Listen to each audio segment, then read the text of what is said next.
तो last class में हम लोग आइसोमरिज्म पढ़ रहे थे और आप मुझे बताइए आइसोमरिज्म किसको बोला जाता है।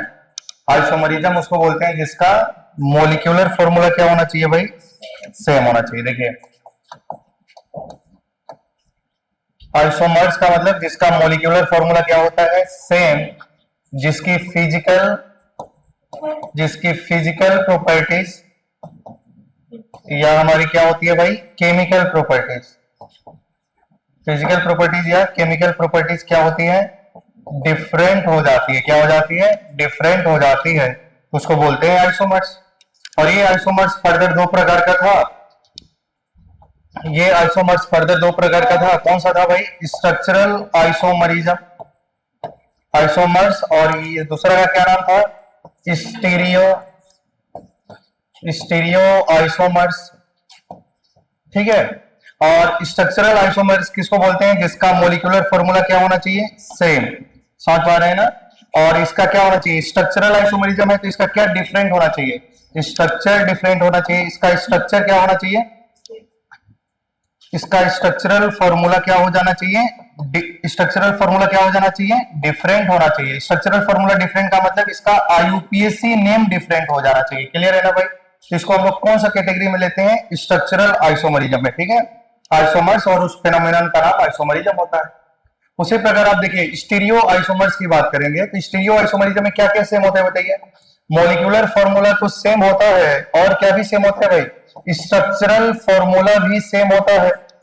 स्ट्रक्चरल फॉर्मूला भी सेम होता है, लेकिन क्या डिफरेंट हो जाता है, अरेंजमेंट ना।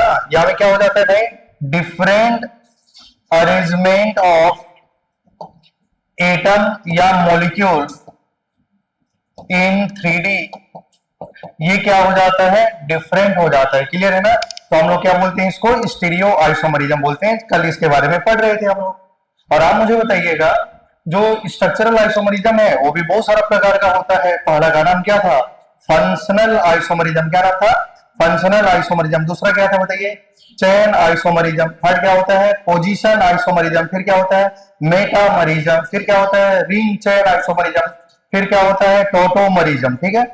उसी प्रकार हमारा जो स्टीरियो आइसोमरिज्म होता है वो भी दो प्रकार का होता है। कौन कौन सा होता है, कन्फिग्रेशनल, कन्फॉर्मेशनल। कन्फिग्रेशनल भी दो प्रकार का होता है। कौन कौन सा, ज्योमेट्रिकल और ऑप्टिकल होता है। क्या यहाँ तक किसी को डाउट नहीं है। अब थोड़ा सा ध्यान दीजिएगा, अगर हम बात करते हैं भाई, देखिए स्ट्रक्चरल आइसोमरिज्म की बात किया जाए, ठीक है, स्ट्रक्चरल आइसोमरिज्म में पहला हम लोग किसके बारे में पढ़ रहे थे, फंक्शनल आइसोमरिज्म के बारे में। किसके बारे में, फंक्शनल आइसोमरिज्म के बारे में। देखिए फंक्शनल आइसोमरिज्म के बारे में बात कर रहे थे तो बताइए ये आइसोमर्स है तो इसका क्या सेम होना जरूरी है भाई, मॉलिक्यूलर फॉर्मूला तो सेम होना चाहिए। और फंक्शनल ग्रुप क्या हो जाना चाहिए, डिफरेंट होना चाहिए। तो क्या बोला जाता है, फंक्शनल आइसोमरिज्म। ठीक है। अब थोड़ा सा ध्यान दीजिए, सेकंड में क्या पढ़ रहे थे हम लोग, चेन आइसोमरिज्म। क्या होता है, चेन आइसोमरिज्म। देखिए सबसे पहले आपको क्या चेक करना है कि वो चेन आइसोमरिज्म है कि नहीं है। तो उसके लिए आप दो कंपाउंड का पहले देखेंगे मॉलिक्यूलर फॉर्मूला। अगर मान लो मॉलिक्यूलर फॉर्मूला क्या हो गया, सेम हो गया। क्या हो गया, सेम हो गया। फिर आपको फंक्शनल ग्रुप देखना है। अगर फंक्शनल ग्रुप ही डिफरेंट हो जाएगा तो नाम क्या हो जाएगा, फंक्शनल आइसोमरिज्म। अगर मान लो फंक्शनल ग्रुप भी क्या हो गया है, सेम हो चुका है। क्या हो चुका है, सेम।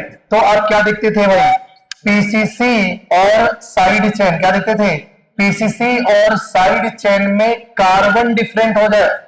क्या हो जाए बताइए, पीसीसी और साइड चेन में क्या हो जाए, कार्बन डिफरेंट हो जाए तो उसको हम लोग क्या बोल देते हैं, चेन आइसोमरिज्म। पहले आपको कोई भी कंपाउंड दिया है, चेन देखना है तो सबसे पहले आप फंक्शनल देखना। फंक्शनल नहीं है तो क्या हो सकता है, चेन होगा। क्या समझ पा रहे हैं भाई। अगर चेन नहीं होगा तो फिर हम लोग क्या देखेंगे, यहां तक बताइए पढ़ा दिया गया था, क्या याद है पढ़ा दिया गया था, मैं बोला था ना, या तो पीसीसी में कार्बन चेंज हो जाए या साइड ब्रांच में कार्बन चेंज हो जाए तो नाम क्या हो जाएगा, चैन आइसोमरिज्म। ठीक है। तो अब हम लोग लिखने वाले हैं पोजीशन आइसोमरिज्म। थर्ड हम लोग क्या लिखेंगे भाई, पोजीशन आइसोमरिज्म।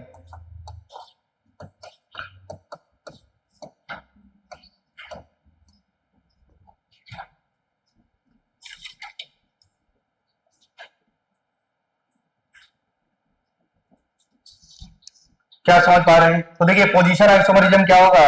अच्छा बताइए इसका क्या भी सेम हो जाए भाई। देखिए सबसे पहले मॉलिक्यूलर फॉर्मूला क्या हो जाना चाहिए, सेम होना चाहिए। अगर फंक्शनल ग्रुप भी सेम हो जाए, अगर फंक्शनल ग्रुप भी सेम हो जाए, और देखिए पीसीसी और साइड चेन, पीसीसी और साइड चेन में कार्बन भी क्या हो जाए भाई, सेम हो जाए। क्या हो जाए, सेम हो जाए। क्या समझ पा रहे हैं ना भाई? अगर पीसीसी और साइड चेन में कार्बन डिफरेंट हो जाता है तो क्या बोलते हैं, चेन आइसोमरिज्म। लेकिन पीसीसी भी सेम हो जाए और साइड ब्रांच में भी कार्बन सेम हो जाए तो उसके बाद हम लोग क्या देखते हैं, पोजीशन ऑफ साइड, क्या देखते हैं भाई, पोजीशन ऑफ साइड चेन, या हम लोग देखते हैं पोजीशन ऑफ मल्टीपल बॉन्ड, या हम क्या देखते हैं भाई, पोजीशन ऑफ फंक्शनल ग्रुप। अगर इस तीनों की वैल्यू क्या हो जाए भाई, डिफरेंट हो जाए तो नाम हो जाता है पोजीशन आइसोमर्स। क्या समझ पा रहे हैं? साइड ब्रांच लगा है उसका पोजीशन नंबर चेंज हो जाए, समझ पा रहे हैं ना। मल्टीपल बॉन्ड लगा है उसका पोजीशन चेंज हो जाए, या फंक्शनल ग्रुप की पोजीशन चेंज हो जाए तो नाम क्या हो जाएगा, पोजीशन आइसोमर्स।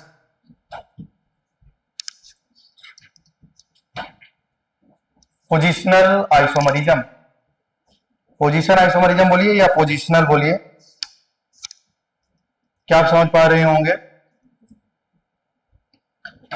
देखिए थोड़ा सा ध्यान देंगे, अगर मान लो यहां में लिखा गया है, एग्जाम्पल से समझिए, CH3 CH Br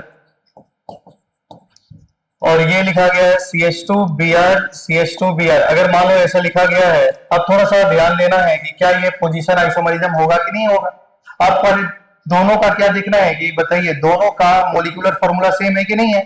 अरे सारे सिंगल बॉन्ड है कि नहीं। अगर आप मुझे बताइए यहाँ में कार्बन कितना है भाई, 2, हाइड्रोजन कितना है, 4, और ब्रोमीन कितना है भाई, Br2 है। तो क्या यहाँ में भी कार्बन 2 है, हाइड्रोजन 4 है, Br2 सेम है।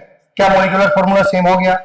क्या मोलिकुलर फॉर्मूला सेम हो गया? बताइए क्या ये भी हेलोजन Br है, ये भी Br है, दोनों का फंक्शनल ग्रुप भी सेम है, ये भी अल्काइल हैलाइड है, ये भी अल्काइल हैलाइड है। क्या आप समझ पा रहे हैं?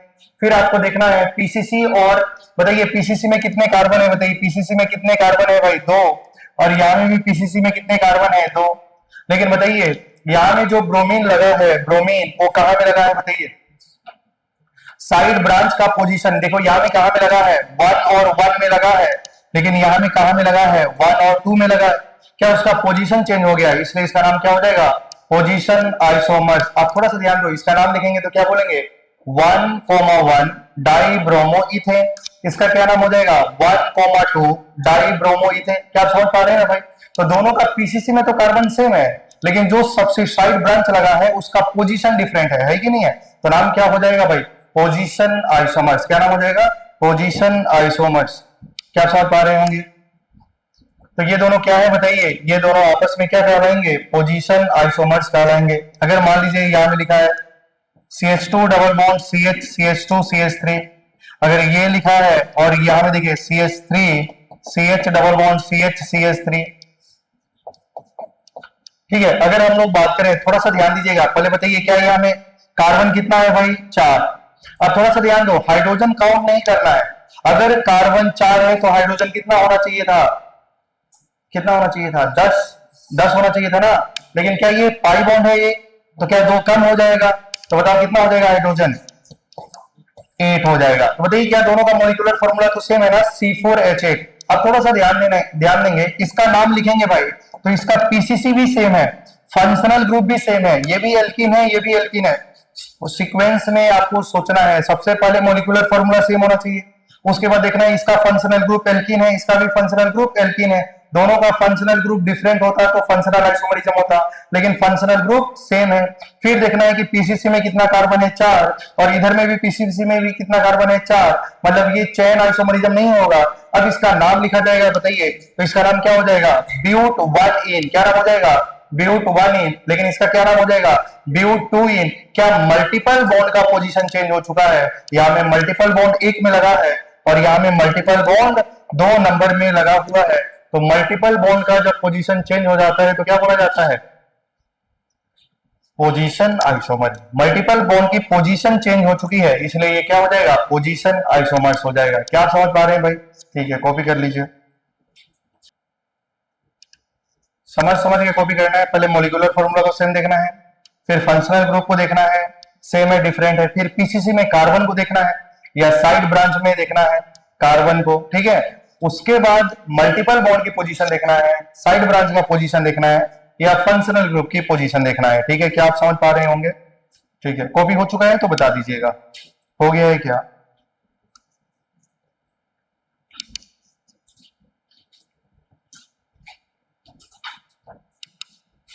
ठीक है, कॉपी कर लिया, समझ में आ रहा है लेकिन? ठीक है, अब थोड़ा सा ध्यान दीजिए, नेक्स्ट एग्जांपल देखेंगे भाई।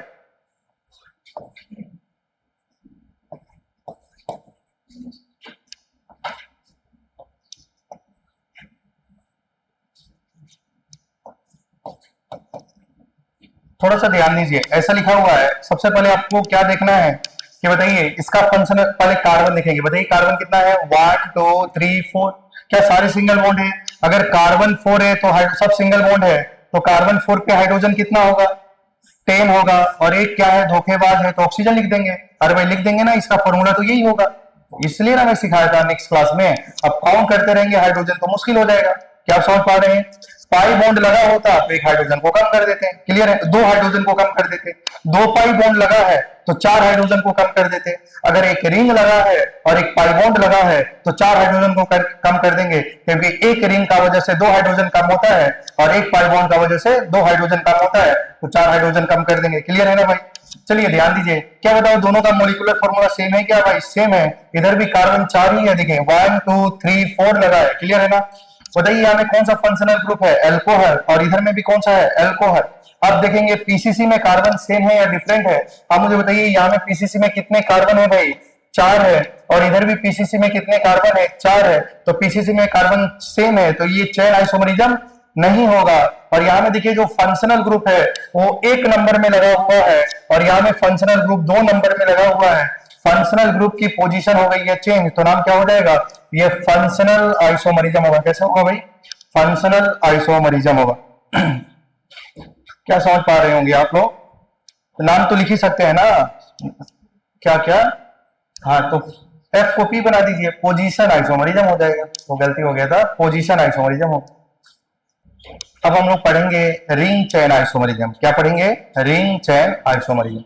उसके बाद सब पढ़ाने के बाद बहुत सारा क्वेश्चन कराया जाएगा और आपको बताना है कि क्या क्या होगा। ठीक है भाई? क्या ये कॉपी हो चुका है? क्या समझ में आया कि नहीं आया? इसका नाम क्या हो जाएगा बताइए? 4 कार्बन है, 2 में फंक्शनल ग्रुप लगा हुआ है, तो 4 कार्बन को बोलेंगे ब्यूट, सिंगल बॉन्ड है तो एन, और 2 में लगा है अल, तो नाम हो जाएगा ब्यूट 2 ब्यूट ब्यूटेन 2 ऑल। इसका क्या नाम हो जाएगा? Butane 1 all. समझ पा रहे हैं ना? तो नाम ही अलग है, तो ये दोनों आइसोमर्स हो गई। और कौन सा आइसोमर्स होगा? तो आप बोलेंगे पोजीशन आइसोमर्स होगा। अब थोड़ा सा ध्यान दीजिएगा, अगर हम बात करें रिंग चेन आइसोमरिज्म का, रिंग चेन आइसोमर्स का, देखिए रिंग चेन आइसोमर्स को हम लोग क्या भी बोलते हैं? Functional isomerism. क्या बोलते हैं? Functional isomerism. Ring chain isomerism are known as functional isomerism. जैसे यहां देखिए इनका मोलिकुलर फॉर्मूला तो क्या ही होना चाहिए भाई, आइसोमर्स है तो उसका मोलिकुलर फॉर्मूला क्या भी होना चाहिए, सेम होना चाहिए। और ध्यान दीजिएगा, रिंग में जितना कार्बन होगा, किसमें? रिंग में जितना कार्बन होगा उसका ओपन चेन में भी कार्बन बराबर होना चाहिए। अरे भाई रिंग में कार्बन 4 है तो ओपन चेन में भी कार्बन 4 होना चाहिए। क्या आप समझ पा रहे हैं ना? तो उसको बोला जाता है रिंग चेन आइसोमर्स। क्या बोला जाता है? Ring chain isomers. और रिंग चेन आइसोमर्स को हम लोग क्या भी बोलते हैं? अगर ऑप्शन में रिंग चेन आइसोमर्स नहीं है तो रिंग चेन आइसोमर्स क्या भी होता है? फंक्शनल आइसोमर्स होता है। अब थोड़ा सा ध्यान दीजिएगा, एक एग्जांपल से समझेंगे। जैसे मान लो यहां में लिखा हुआ है ऐसा, और यहाँ में ध्यान दीजिएगा भाई, अगर मान लो ऐसा लिखा है और आपसे पूछा जाएगा बताइए ये कौन सा आइसोमर्स है, तो सबसे पहले आपको देखना है कि मॉलिक्यूलर फॉर्मूला क्या होगा। अब मुझे बताइए यहाँ में कार्बन कितना है भाई? 3। अगर 3 कार्बन पे हाइड्रोजन तो कितना होता है? 8। लेकिन इसका डीयू कितना है? 1। 2 हाइड्रोजन कम हो जाएगा, तो बताइए क्या हो जाएगा? C3H6। और यहाँ में एक पाई बॉन्ड लगा है तभी भी एक हाइड्रोजन, 2 हाइड्रोजन कम हो जाएगा, तो फॉर्मूला इज C3H6। अब मुझे बताइए क्या दोनों का मॉलिक्यूलर फॉर्मूला सेम है क्या भाई? सेम है। एक तो रिंग है और एक तो क्या हो चुका है? चयन हो चुका है, लेकिन इसमें भी कार्बन 3 है और इसमें भी कार्बन 3 है, तो ये आपस में क्या कहलाता है, रिंग चेन आइसोमर्स। क्या आप समझ पा रहे हैं भाई? अब देखिए भाई, इसकी प्रॉपर्टीज अलग है, ये तो एल्कीन हो चुका है और ये साइक्लो एल्केन हो गया है, दोनों की प्रॉपर्टीज तो अलग अलग है। अरे भाई अलग अलग है तो ये आइसोमर्स होगा, लेकिन ये कौन सा आइसोमर्स होगा, रिंग चेन आइसोमर्स। लेकिन अगर ऑप्शन में लिखा है फंक्शनल आइसोमरिज्म तो उसको भी टिक कर देंगे। बताओ क्या दोनों का फंक्शनल ग्रुप ही डिफरेंट हो गया? अरे भाई ये तो एल्कीन है, ये तो एल्केन है। अरे भाई ये साइक्लो एल्केन है, ये एल्कीन है, दोनों की प्रॉपर्टीज, दोनों की रिएक्शन अलग अलग होगा, इसलिए इसको हम लोग क्या भी बोल सकते हैं, फंक्शनल आइसोमर्स बोल सकते हैं। क्या बोल सकते हैं? Functional isomerism. अरे भाई फंक्शनल आइसोमरिज्म का मतलब फंक्शनल ग्रुप डिफरेंट है। ये बताओ डबल बॉन्ड है ना यहाँ पे, ये एल्कीन है, क्या यहाँ में डबल बॉन्ड है क्या? नहीं, ये एल्केन है, साइक्लो एल्केन है, इसलिए दोनों का प्रॉपर्टीज अलग है। तो आप नोट डाल के लिख लेना कि ring chain isomerism are also known as functional isomerism. Ring chain isomerism are also known as functional isomerism. तो अगर मान लो रिंग चेन नहीं दिया है तो आप इसको क्या टिक करेंगे बताइए, फंक्शनल आइसोमरिज्म टिक करेंगे। अब मैं क्वेश्चन लिख रहा हूं और आपको बताना है कि वो कौन सा टाइप का आइसोमरिज्म होगा, ताकि क्वेश्चन प्रैक्टिस किया जाएगा। ठीक है, समझ पा रहे होंगे आप लोग? क्या ये कॉपी हो चुका है? तो एक क्वेश्चन लिखिए भाई। देखिए question, give the correct relationship, give the correct relationship, give the correct relationship of given compound.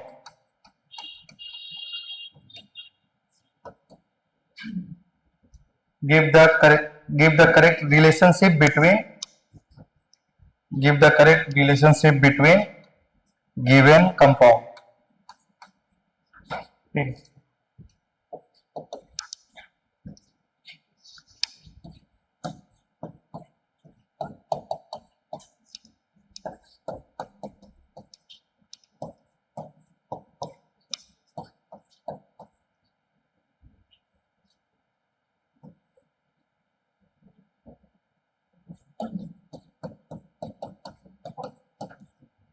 ये बताना है कि ये दोनों आपस में क्या है।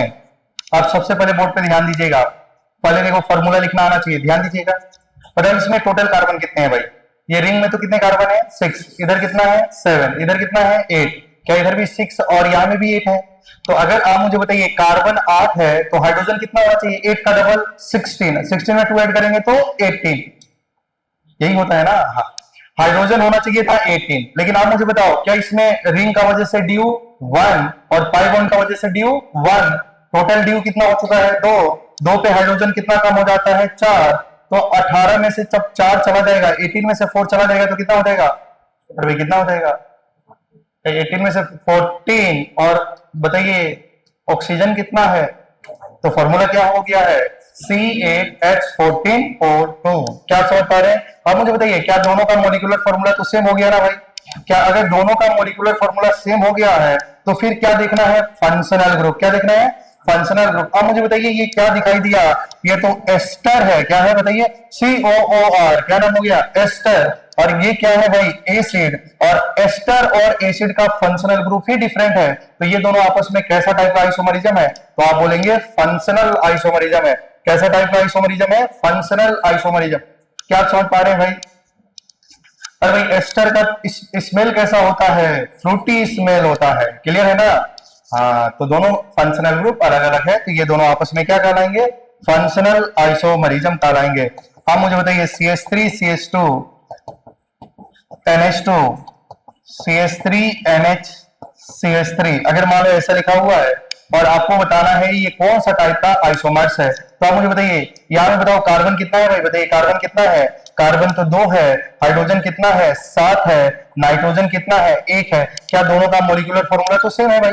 यहाँ में भी कार्बन 2 है, हाइड्रोजन 7 है और नाइट्रोजन 1 है। क्या समझ पा रहे हैं?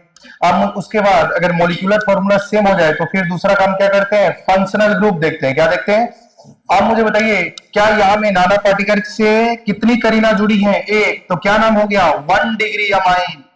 और इधर 2 डिग्री अमाइन। और मैं बोला था कि 1 डिग्री अमाइन, 2 डिग्री अमाइन और 3 डिग्री अमाइन को हम लोग क्या ही कंसिडर करेंगे? अलग अलग फंक्शनल ग्रुप कंसिडर करेंगे। तो बताइए ये क्या हो चुका है, ये तो आपस में क्या होगा भाई, फंक्शनल आइसोमरिज्म होगा। क्या होगा, फंक्शनल आइसोमरिज्म होगा। कॉपी हो चुका है, ठीक है। अब थोड़ा सा ध्यान दीजिएगा, अगर मान लो कहीं ऐसा लिखा हुआ है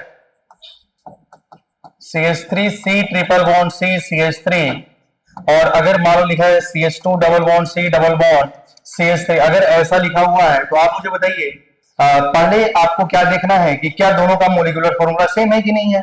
आप मुझे बताइए क्या यहाँ में पाई बॉन्ड कितना है भाई, 2 पाई बॉन्ड है, और इधर में भी कितना पाई बॉन्ड है, 2 पाई बॉन्ड है।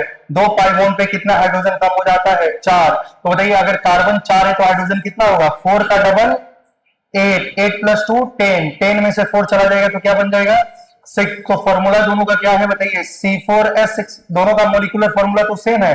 अब बताइए इसका फंक्शनल ग्रुप ये क्या है बोलिए, ट्रिपल बॉन्ड को हम क्या बोलते हैं, एल्काइन बोलते हैं, और डबल बॉन्ड को क्या बोलते हैं, एल्कीन बोलते हैं। लेकिन इसका नाम क्या होगा, एल्काडाइन हो जाएगा। अरे भाई देखो डबल बॉन्ड 2 बार है ना, तो डाइन होता है, तो एल्क ब्यूट ब्यूटा हो जाता है, पेंट पेंटा हो जाता है, तो एल्क क्या हो जाएगा, एल्काडाइन। अब मुझे बताइए क्या दोनों का फंक्शनल ग्रुप भाई सेम है या डिफरेंट है, डिफरेंट है। आप लोग देखेंगे एल्केन का अलग रिएक्शन होता है, एल्कीन का अलग रिएक्शन होता है, एल्काइन का अलग रिएक्शन होता है, उसकी केमिकल प्रॉपर्टीज अलग होती है। बताओ दोनों का फंक्शनल ग्रुप सेम है या डिफरेंट है, डिफरेंट है। तो बताइए ये कौन सा टाइप का आइसोमरिज्म हो जाएगा, ये फंक्शनल आइसोमरिज्म हो जाएगा। क्या हो जाएगा बोलिए, फंक्शनल आइसोमरिज्म हो जाएगा। किसी का दिमाग में ऐसा ख्याल हो रहा होगा ये पोजीशन आइसोमरिज्म नहीं होगा, अरे भाई नहीं होगा, फंक्शनल ग्रुप ही डिफरेंट हो गया है। फंक्शनल ग्रुप सेम हो जाए तो देखना है कि चेन है कि पोजीशन है। आप समझ पा रहे हैं। अगर मान लो कहीं ऐसा लिखा है, अरे भाई मान लीजिए कहीं ऐसा लिखा है, अगर मान लीजिए थोड़ा सा ध्यान देंगे, अगर मान लो ऐसा लिखा हुआ है तो बताइए इसको क्या बोला जाएगा, तो आप क्या करेंगे बताइए, यहाँ में फंक्शनल ग्रुप क्या है बोलिए, ये तो एल्काइन है, और ये भी क्या है बोलिए, एल्काइन है, और दोनों का मोलिकुलर फॉर्मूला तो सेम है भाई, C4H6। क्या है बोलिए, C4H6। लेकिन दोनों का क्या भी सेम है, फंक्शनल ग्रुप भी सेम है। तो फिर क्या देखते थे, पीसीसी में कार्बन, अरे भाई पीसीसी में कार्बन भी सेम है, इधर भी कार्बन सेम है, तो मतलब ये क्या नहीं होगा, चेन आइसोमरिज्म तो नहीं होगा। तो फिर क्या देखना है, पोजीशन। पोजीशन में बताइए यहाँ में इसका नाम क्या हो जाएगा, ब्यूट 1 आइन हो जाएगा, और इसका नाम क्या हो जाएगा बताइए, ब्यूट 2 आइन। मल्टीपल बॉन्ड की पोजीशन अलग अलग में लगी है, यहाँ में मल्टीपल सॉरी यहाँ में जो ट्रिपल बॉन्ड है वो 1 नंबर में लगा है, और यहाँ में ट्रिपल बॉन्ड 2 नंबर में लगा है। मल्टीपल बॉन्ड की पोजीशन जब डिफरेंट हो जाती है तो क्या नाम हो जाता है, पोजीशन आइसोमरिज्म। तो बताइए ये जो लिखा गया है वो कौन सा आइसोमरिज्म होगा, पोजीशन आइसोमरिज्म होगा। क्या समझ पा रहे हैं भाई, पोजीशन आइसोमरिज्म में मल्टीपल बॉन्ड की पोजीशन अलग होनी चाहिए। यहाँ में देखो 1 नंबर, वहां में देखो 2 नंबर। लेकिन इसके पहले बार आप सोच रहे होंगे अरे भाई ये फंक्शनल ग्रुप ही डिफरेंट हो चुका है, ये तो एल्काइन है और ये एल्कीन है, वो 2 बार लगा हुआ है। क्या आप समझ पा रहे हैं। तो अगर फंक्शनल ग्रुप डिफरेंट हो जाए तो फंक्शनल आइसोमरिज्म, लेकिन अगर फंक्शनल ग्रुप भी सेम है और उसका पोजीशन मल्टीपल बॉन्ड की पोजीशन डिफरेंट हो जाए तो क्या नाम हो जाता है, अरे भाई क्या नाम हो जाता है, तो नाम हो जाता है पोजीशन आइसोमरिज्म। क्या आप समझ पा रहे होंगे। आगे बढ़ा जाए, चलिए आगे बढ़ेंगे। तो कौन कितना नंबर था भाई, 5।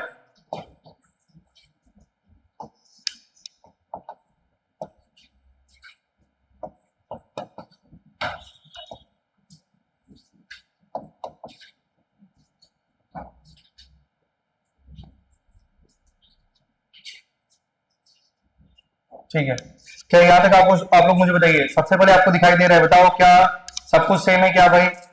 पहले क्या मोलिकुलर फॉर्मूला सेम है, देखो यहाँ भी CN यहाँ भी CN, यहाँ में कार्बन कितना है 1 2 3 4, इधर में कार्बन एक कार्बन यहाँ भी है 5, 1 2 3 4 5, सब कुछ सेम है ना भाई।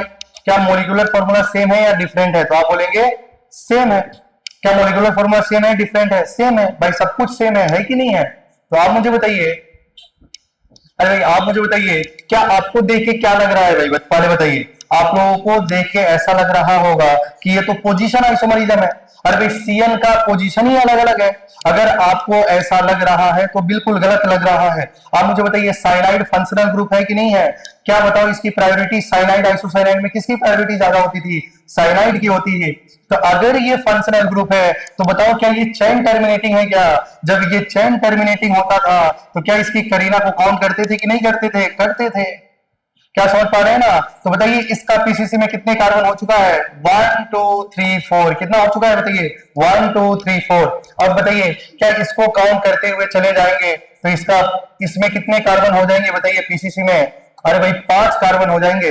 अरे भाई फॉर्मूला तो सेम है, सबसे पहले क्या देखना है? मॉलिक्यूलर फॉर्मूला सेम है। क्या फंक्शनल ग्रुप भी सेम है? सेम है। इधर भी साइनाइड इधर भी साइनाइड। अगर मॉलिक्यूलर फॉर्मूला सेम है, फंक्शनल ग्रुप सेम है, लेकिन पीसीसी में कार्बन सेम नहीं है। अरे भाई इसका पीसीसी में बताओ कितना कार्बन है? 4, लेकिन इसके पीसीसी में कार्बन हो गया 5। अगर कार्बन ही डिफरेंट हो जाए तो बताओ कौन सा आइसोमरिज्म हो जाएगा? चेन आइसोमरिज्म हो जाएगा। ये हो जाएगा चेन आइसोमरिज्म। क्या समझ पा रहे हैं? एक बार में देखने से ऐसा लग रहा था, अरे भाई एक बार में देखकर ऐसा लग रहा था कि ये पोजीशन आइसोमरिज्म होगा। गलती नहीं करना है। क्या समझ पा रहे हैं? तो ये चेन आइसोमरिज्म होगा। सबसे मैं जो सीक्वेंस बताया हूं उसी सीक्वेंस को फॉलो करना है। पहले आपको मॉलिक्यूलर फॉर्मूला सेम देख के आगे फंक्शनल ग्रुप देखना है। फंक्शनल ग्रुप सेम हो जाए तो उसका पेरेंट चेन में कार्बन देखना है। अगर वो भी सेम हो जाए तो जो लगा हुआ है मल्टीपल बॉन्ड की पोजीशन को देखना है, सब्स्टिट्यूएंट का पोजीशन को देखना है और फंक्शनल ग्रुप की पोजीशन को देखना है। क्या आप समझ पा रहे हैं? हाँ, पहली बार देखते हैं तो हमेशा वो गलत ही आंसर आता है भाई, इसलिए 3-4 बार देखना है। अगर मान लीजिए ऐसा लिखा हुआ है और ऐसा लिखा है, आप मुझे बताइए, अब थोड़ा सा ध्यान देंगे। अब आप लोग बताइए क्या सबसे पहले आप मुझे बताइए क्या इसका मॉलिक्यूलर फॉर्मूला सेम है? यहां में भी कार्बन है भाई, सब कुछ तो सेम ही दिखाई दे रहा है कि नहीं? क्या मॉलिक्यूलर फॉर्मूला सेम है? अब मुझे बताइए क्या फंक्शनल ग्रुप सेम है? नहीं। अरे भाई सीएन को तो साइनाइड बोलते हैं और एनसी को क्या बोलते हैं? आइसोसाइनाइड। तो ये तो साइनाइड है और ये है आइसोसाइनाइड। मॉलिक्यूलर फॉर्मूला सेम था और फंक्शनल ग्रुप ही डिफरेंट हो गया, तो क्या नाम हो जाता है बताइए? Functional isomerism. मतलब ये दोनों आपस में क्या कहलाएंगे? फंक्शनल आइसोमरिज्म कहलाएंगे। क्या आप समझ पा रहे हैं भाई? क्योंकि देखो साइनाइड और आइसोसाइनाइड में प्रायोरिटी किसका ज्यादा है? साइनाइड का। ऊपर साइनाइड नीचे आइसोसाइनाइड, ग्रुप ही अलग अलग है, फंक्शनल ग्रुप ही अलग अलग हो गया, तो नाम क्या हो जाएगा?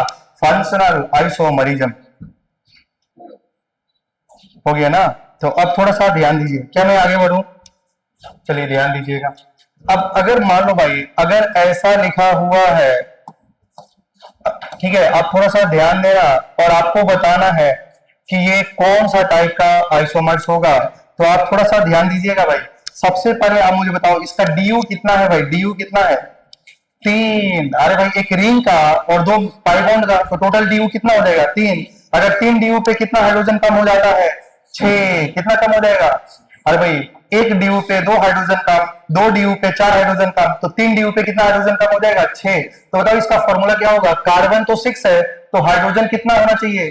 6 का डबल 12 + 2 14। हाइड्रोजन कितना होना चाहिए था? 14, लेकिन उस 14 में से 6 हाइड्रोजन कम हो चुका है, तो बताओ कितना हो जाएगा? 8। क्या हो जाएगा? 8। तो क्या दोनों का मॉलिक्यूलर फॉर्मूला तो क्या हो चुका है भाई? सेम हो चुका है। फिर हम लोग क्या देखेंगे? Functional group. क्या देखेंगे?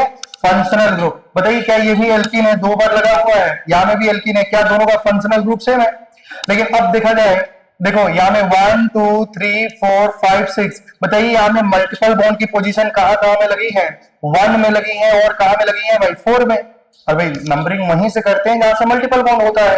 क्या समझ पा रहे हैं? और यहां से बताइए 1 2 3 4 5 6 और यहाँ का मल्टीपल बॉन्ड में पोजीशन बताइए 1 और 3। तो बताइए सबसे पहले देखो मॉलिक्यूलर फॉर्मूला सेम है, फंक्शनल ग्रुप सेम है, अरे भाई पीसीसी में कार्बन सेम है क्योंकि साइड ब्रांच तो है ही नहीं, तो उसके बाद क्या देखना है? मल्टीपल बॉन्ड की पोजीशन। अरे भाई मल्टीपल बॉन्ड 1 और 4 में लगा है और यहाँ में 1 और 3 में लगा है, बताओ दोनों सेम पोजीशन है या डिफरेंट है? डिफरेंट है। तो कौन सा आइसोमरिज्म हो जाएगा? पोजीशन आइसोमरिज्म हो जाएगा। क्या हो जाएगा बताइए? पोजीशन आइसोमरिज्म हो जाएगा। क्या समझ पा रहे हैं? अगर मान लीजिए लिखा है CH3N डबल बॉन्ड ऐसा लिखा है, और आप थोड़ा सा ध्यान दीजिए, अगर मान लो लिखा है CH3NO2 अगर ऐसा लिखा है तो बताइए, अरे भाई देखिए क्या यहाँ में बताइए, आप लोग देखो आंखों से देखो, क्या मॉलिक्यूलर फॉर्मूला सेम है या डिफरेंट है? सेम है। अगर मॉलिक्यूलर फॉर्मूला सेम है तो क्या यहाँ में NO2 लगा है, NO2 का नाम होता है नाइट्रो और इसका नाम होता है नाइट्राइट होता है। तो आप मुझे बताइए क्या दोनों का फंक्शनल ग्रुप सेम है या डिफरेंट है? डिफरेंट है। एक तो नाइट्रो है, दूसरा नाइट्राइट है, फंक्शनल ग्रुप डिफरेंट हो गया। तो ये कौन सा टाइप का आइसोमरिज्म हो जाएगा? फंक्शनल आइसोमरिज्म हो जाएगा। क्या आप समझ पा रहे हैं? भाई ऐसे बहुत सारा क्वेश्चन आ जाएगा, आपको उसी सीक्वेंस में फॉलो करना है। मॉलिक्यूलर फॉर्मूला सेम देखना है, फंक्शनल ग्रुप सेम देखना है, उसके बाद पीसीसी में कार्बन देखना है। अगर वो भी सेम हो जाता है तो जो साइड ब्रांच की पोजीशन सेम है या डिफरेंट है, मल्टीपल बॉन्ड का पोजीशन सेम है डिफरेंट है, फंक्शनल ग्रुप का पोजीशन सेम है या डिफरेंट है। क्या आप समझ पा रहे हैं? बड़ी आसान से कर लेंगे भाई, आइसोमरिज्म इतना हार्ड नहीं है। क्या आप समझ पा रहे हैं भाई? और आप मुझे बताइए क्या कॉपी हो चुका है क्या? अगर कॉपी हो चुका है तो इसको आप देख के बताइए आप इसको क्या करने वाले हैं, किस पे टिक करेंगे बताइए। COOH, आप बताइए इसको कौन सा आइसोमरिज्म होगा भाई? ध्यान दीजिएगा, कौन सा आइसोमरिज्म होगा बताइए। सबसे पहले क्या फॉर्मूला सेम लग रहा है क्या? अरे बताओ, इसमें 1 2 3 4 5 कार्बन, 1 2 3 4 5 कार्बन सेम सेम है। तो बताइए यहाँ में क्या है? फंक्शनल ग्रुप क्या है? Carboxylic acid. अरे भाई कार्बोक्सिलिक एसिड, तो बताओ ये तो चेन टर्मिनेटिंग है ना, तो पीसीसी में इसका कार्बन काउंट हो जाता था। तो इसके लिए 1 2 3 पीसीसी में तो 4 कार्बन हो गया, लेकिन इसका बताइए इसमें पीसीसी में कितना कार्बन हो गया? 1 2 3 4 5, दोनों का पीसीसी में कार्बन डिफरेंट हो चुका है। तो नाम क्या हो जाएगा बताइए? Chain isomerism. क्या नाम हो जाएगा? Chain isomerism. आपको देखो एक बार देखेंगे तो लगेगा कि कार्बोक्सिलिक एसिड वहां में 1 नंबर में लगा है, यहाँ में कार्बोक्सिलिक एसिड 2 नंबर में लगा है, पोजीशन अलग है तो पोजीशन आइसोमरिज्म होगा। गलती मत करिएगा, जो मैक्सिमम स्टूडेंट गलती करते हैं वो यही करते हैं, डायरेक्टली एक बार में उनको दिखाई देता है पोजीशन आइसोमरिज्म हो। अरे भाई गलत हो जाएगा। क्या आप समझ पा रहे हैं? ठीक है, आप थोड़ा सा ध्यान दीजिए भाई। ये बताइए ये कौन सा टाइप का आइसोमरिज्म होगा? ये बताइए ये कौन सा टाइप का आइसोमरिज्म होगा? बताइए ये कौन सा आइसोमरिज्म होगा? चलिए बताइए कौन सा आइसोमरिज्म? कितने स्टूडेंट हाथ खड़ा करेंगे जो फंक्शनल आइसोमरिज्म बोल रहे हैं? 1 2 3 4 5 इधर, और किसी का और कुछ जो कुछ भी नहीं खड़ा कर रहे हैं उसका मतलब उनका क्या आंसर है? ये आइसोमर्स नहीं है। आप मुझे बताइए क्या ये कार्बन 6 है ना भाई? अगर कार्बन 6 है, इसका ड्यू कितना है? 2, तो 2 है तो 4 हाइड्रोजन कम हो जाएगा। तो C6 पे हाइड्रोजन कितना होता था? 14। अब 14 से 4 चला जाएगा तो इसका फॉर्मूला क्या हो जाएगा? C4H10। लेकिन बताओ यहाँ में एक ड्यू है तो इसका बताओ फॉर्मूला क्या हो जाएगा? C6H12। दोनों का मॉलिक्यूलर फॉर्मूला ही डिफरेंट हो गया। अगर मॉलिक्यूलर फॉर्मूला डिफरेंट हो गया तो ये आइसोमर्स नहीं होंगे, नॉट आइसोमर्स। क्या आप समझ पा रहे हैं भाई? आइसोमर्स नहीं होंगे। आइसोमर्स होने के लिए तो फॉर्मूला सेम होना चाहिए। अरे भाई इसका ड्यू कितना है आप मुझे बताओ? इसका ड्यू तो 3 है और इसका ड्यू, अरे भाई इसका ड्यू कितना है? 2 है और इसका ड्यू 1 है। तो इसमें 4 हाइड्रोजन कम होगा, उसमें 2 हाइड्रोजन कम होगा, दोनों का फॉर्मूला अलग आ गया। और आइसोमर्स के लिए तो मॉलिक्यूलर फॉर्मूला सेम होना चाहिए। क्या होना चाहिए? सेम होना चाहिए। क्या आप समझ पा रहे हैं भाई? इसलिए ये दोनों आपस में आइसोमर्स नहीं होगा। जल्दीबाजी नहीं करना है, यही मैं सिखा रहा हूं। ठीक है, जल्दीबाजी में हमेशा बताओ निर्णय भी हमेशा गलत होता है, इसलिए कोई भी निर्णय लेना होता है आप लोगों को जल्दीबाजी में मत लीजिए ना। बोला गया है कि 2 चीज में निर्णय हमेशा गलत होता है। या तो आप बहुत ज्यादा खुश हैं उस समय जो निर्णय लेते हैं वो भी गलत होता है। जब आप बहुत ज्यादा इमोशनल हो जाते हैं भाई, उस समय आपका जो निर्णय होता है बहुत गलत होता है। इसलिए निर्णय हमेशा सोच समझ के लेना चाहिए। ठीक है, ठीक है, चलिए तो आगे बढ़ते हैं हम लोग। और आप मुझे बताइए यहाँ से ये कौन सा टाइप का आइसोमरिज्म है भाई? ये कौन सा टाइप का आइसोमरिज्म है आप मुझे बताइए? ये कौन सा टाइप का आइसोमरिज्म है या नहीं है? तो आप देख लेंगे, उसका मॉलिक्यूलर फॉर्मूला से चेक कर लेंगे। बताओ इसका ड्यू 4 है कि 2 है? 2 है। तो बताओ इसमें से कितने हाइड्रोजन गायब हो जाएंगे? 4। तो कार्बन 4 पे हाइड्रोजन कितना होता था? 10। तो 4 गायब हो जाएगा तो बताओ कितना हो जाएगा? तो फॉर्मूला इसका हो जाएगा C4H6। और यहाँ में बताओ सब सिंगल बॉन्ड है तो कार्बन 4 पे हाइड्रोजन कितना हो जाएगा? 10। क्या समझ पा रहे हैं भाई?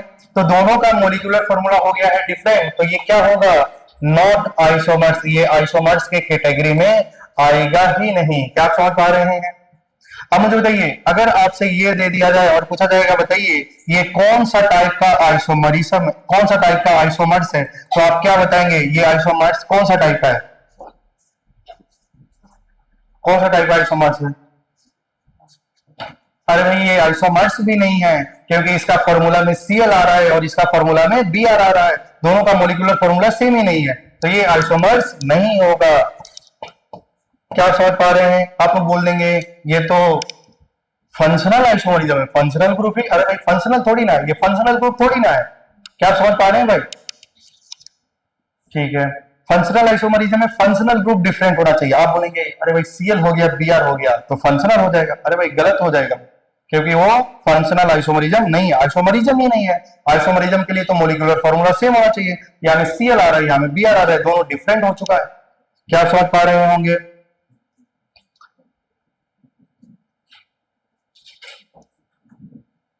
क्या कॉपी हो चुका है? हो गया, आगे बढ़ू मैं? ठीक है, आगे बढ़ते हैं भाई। अब आप थोड़ा सा ध्यान दीजिएगा, आप बताइए ये कौन सा टाइप का आइसोमरिज्म होगा भाई?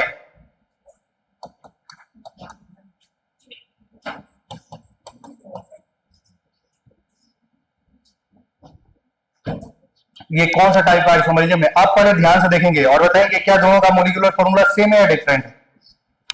तो भाई इधर में देखो कितने कार्बन है, 1 2 3 4, एक नाइट्रोजन दो हाइड्रोजन, एक नाइट्रोजन दो हाइड्रोजन, यहाँ में देखो 1 2 3 4 चार कार्बन, एक CO ग्रुप है, सब कुछ सेम है ना? और सेम है या डिफरेंट है बताइए?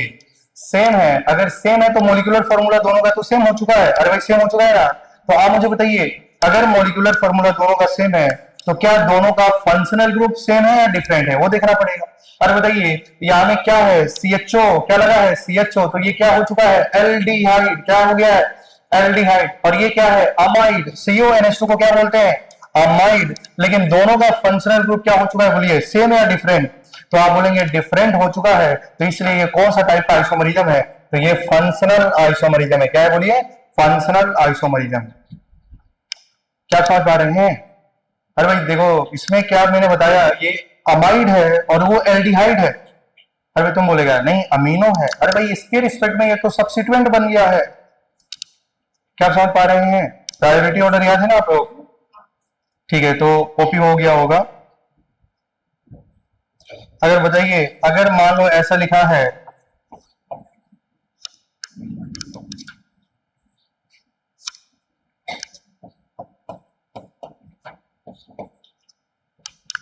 ये क्या है बताइए, एसिड हैलाइड, एसिड हैलाइड, और ये क्या है बोलिए, एल्डिहाइड।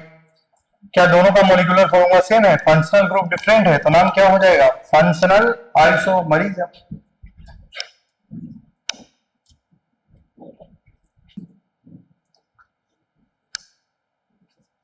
और आप लोग मुझे देख के या में बोर्ड पे देख के बताएंगे कि क्या ये जो लिखा गया है वो कौन सा टाइप का आइसोमर्स है।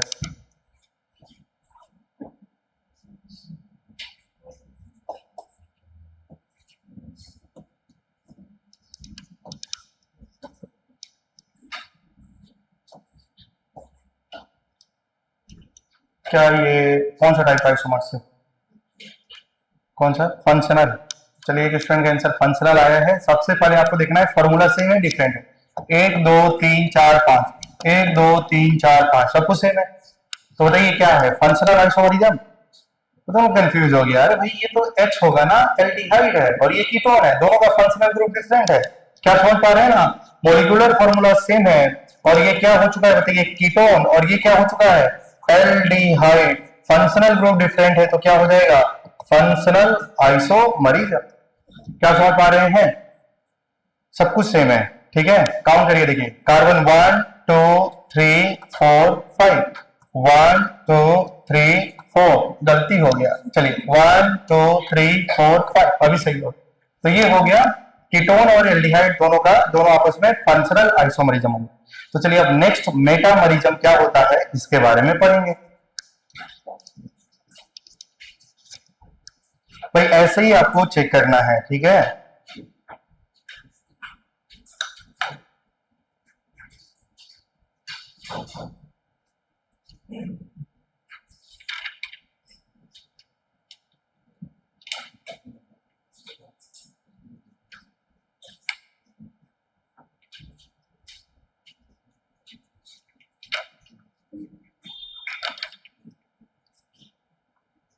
कॉपी हो चुका है भाई? नहीं हुआ है ना? तो एल्डिहाइड कीटोन आपस में क्या होते हैं? फंक्शनल आइसोमरिज्म होते हैं। तो मैंने आपको बहुत बता दिया है, ऐसे ही आपको चेक करना है अगर कोई क्वेश्चन आता है, ठीक है, कौन सा टाइप का आइसोमरिज्म होगा, ठीक है। अभी हम लोग सिर्फ और सिर्फ किसके बारे में बात कर रहे हैं? स्ट्रक्चरल आइसोमरिज्म के बारे में। किसके बारे में? स्ट्रक्चरल। अभी इसमें समय लगेगा, बाद में हम लोग स्टीरियो के बारे में पढ़ेंगे। तो आइए ध्यान दीजिएगा, अब हम लोग पढ़ने वाले हैं मेटामरिज्म के बारे में।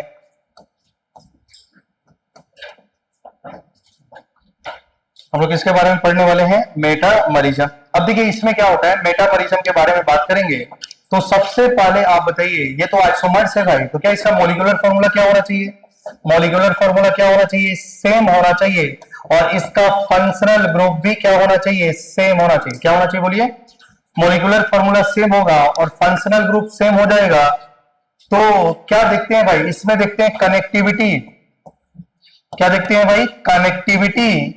अगर कनेक्टिविटी डिफरेंट हो जाती है, ध्यान दीजिएगा, मैंने क्या बोला कि जिसका मॉलिक्यूलर फॉर्मूला सेम हो जाए और फंक्शनल ग्रुप भी सेम हो जाए, लेकिन उसकी जो कनेक्टिविटी होती है वो डिफरेंट हो जाए, तो वो क्या होता है भाई? मेटामरिज्म।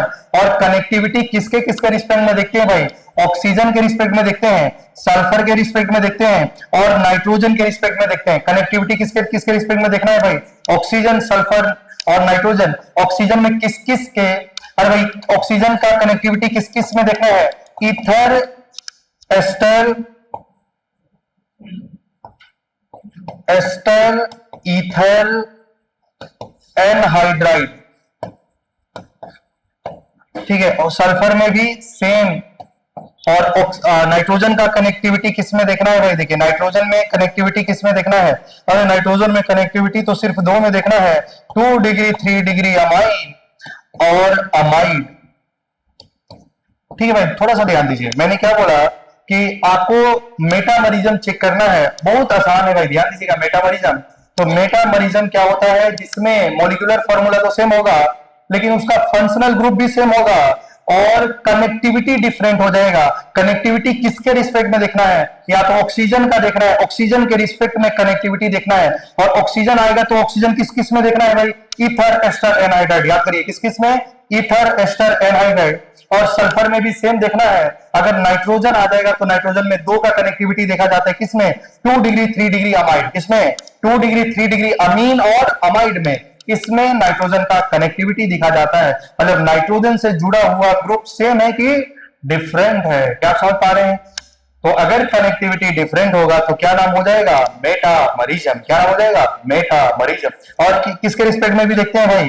कीटोन में। कीटोन के रिस्पेक्ट भी चेक करते हैं हम लोग। कॉपी कर लीजिए, क्वेश्चन से ज्यादा समझ में आती है। क्या समझ पा रहे होंगे? अरे जल्दी से रट लो, तो रिस्पॉन्स कर ही नहीं रहा है। बताओ जो ऑक्सीजन का कनेक्टिविटी किस किस में देखना है? Ether, ester, anhydride. बोलेंगे जोर से, क्या होगा? Ether, ester, anhydride. और सल्फर में भी सेम। और नाइट्रोजन में कनेक्टिविटी किस किस में देखते हैं? 2 डिग्री 3 डिग्री अमाइन और अमाइड, इसमें देखना है कनेक्टिविटी। क्या समझ पा रहे हैं? ऑक्सीजन में किसमें? Ether, ester, anhydride. और नाइट्रोजन में 2 डिग्री 3 डिग्री अमाइन और अमाइड। क्या समझ पा रहे हैं? अगर कनेक्टिविटी क्या हो जाए? डिफरेंट हो जाए तो नाम होगा मेटामरिज्म। अगर भाई देखिए बोथ साइड कनेक्टिविटी डिफरेंट होगा तो वो कंपाउंड हमेशा ओनली मेटामरिज्म होगा। लेकिन मैं कितना भी बोल रहा हूं आपको कुछ भी समझ में नहीं आ रहा है। अब आगे बढ़ते हैं। कॉपी हो चुका है ना? क्या कॉपी हो चुका है? लास्ट में कॉपी कर लीजिए, तो आगे हम लोग क्वेश्चन करेंगे तो आपको समझ में आने वाला है।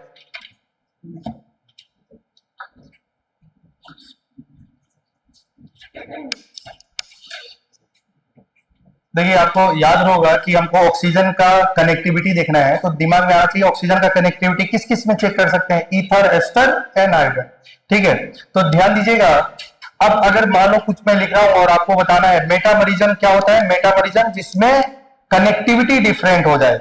किसमें कनेक्टिविटी क्या हो जाए?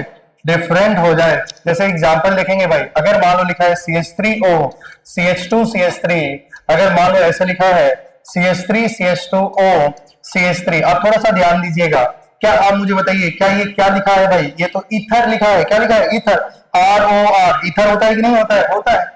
अब मुझे बताइए क्या सारे सिंगल बॉन्ड है? तो बताइए कार्बन कितना है? 3। अब बताओ 3 कार्बन पे हाइड्रोजन कितना होगा?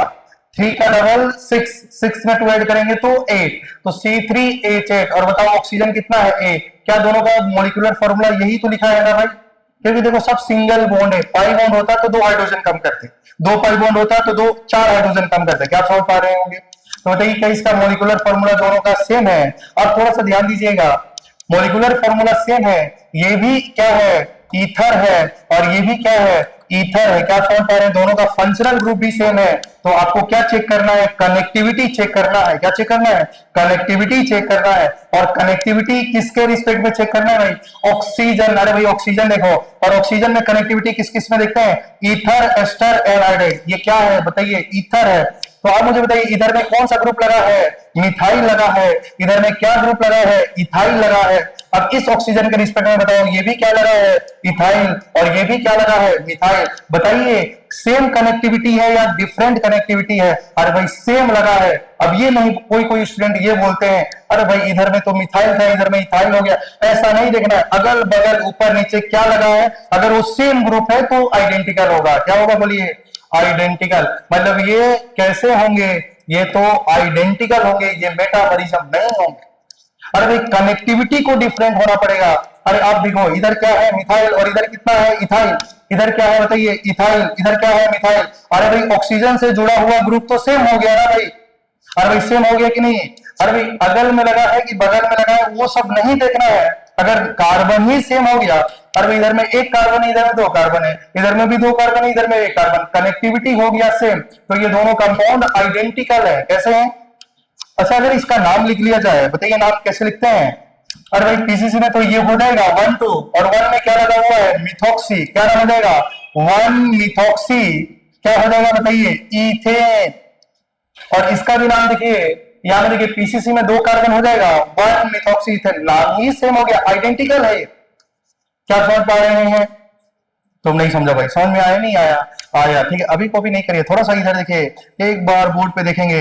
CH3 CH2 NH CH3, अगर मान लो ऐसा लिखा हुआ है, और आप थोड़ा सा ध्यान देंगे, CH3 NH CH2 CH3, आप थोड़ा सा ध्यान देना। ये बताओ क्या है भाई? अमाइन है। अरे भाई कौन सा अमाइन है? 2 डिग्री अमाइन। क्या है बताइए? 2 डिग्री अमाइन। और यहां में भी बताइए कौन सा डिग्री अमाइन है? 2 डिग्री अमाइन। क्या बताइए दोनों का फंक्शनल ग्रुप सेम है या डिफरेंट है? सेम है। अब देखेंगे नाइट्रोजन से कनेक्टिविटी देख लेंगे। नाइट्रोजन का इधर में कितना कार्बन? 2, और इधर में कितना कार्बन? 1। इधर में 1 और यहां में 2। बताओ कनेक्टिविटी सेम है या डिफरेंट है? सेम सेम है। बताइए सेम है डिफरेंट है? सेम है। अगर कनेक्टिविटी सेम है तो ये कंपाउंड कैसे हो जाएंगे? ये आइडेंटिकल हो जाएंगे। क्या हो जाएंगे? आइडेंटिकल हो जाएंगे। क्या समझ पा रहे हैं? मैं आपका दिमाग से ये निकाल रहा हूं कि ये आप नहीं सोचना है कि इधर में 1 कार्बन था, इधर में 2 कार्बन है, कनेक्टिविटी डिफरेंट हो गया, ऐसा नहीं सोचना है भाई। क्या नाइट्रोजन से जुड़ा हुआ यहाँ में इथाइल मिथाइल है, और इधर में मिथाइल इथाइल है, सेम सेम है, इसलिए ये कंपाउंड कैसे हो जाएंगे? आइडेंटिकल। अगर इसका नाम लिखने के लिए बोला जाए तो क्या लिखेंगे बताइए? अरे भाई ये देखो, क्या ये नाना पार्टिकल है ना भाई, इससे जुड़ा हुआ 2 कार्बन, तो पीसीसी में तो 2 कार्बन हो चुका है, तो बताइए एन से क्या जुड़ा हुआ है? मिथाइल, तो नाम क्या हो जाएगा?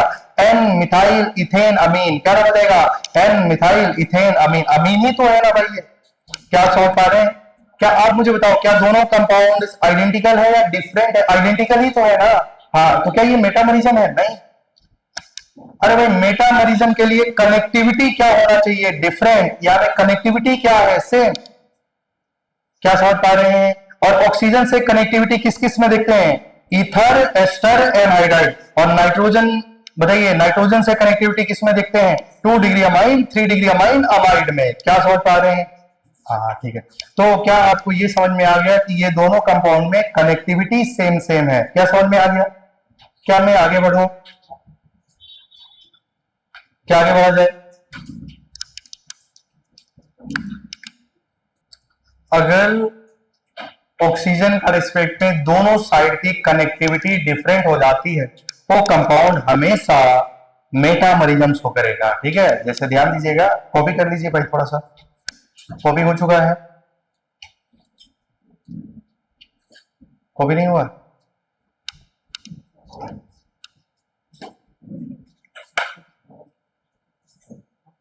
वापस समझा दें।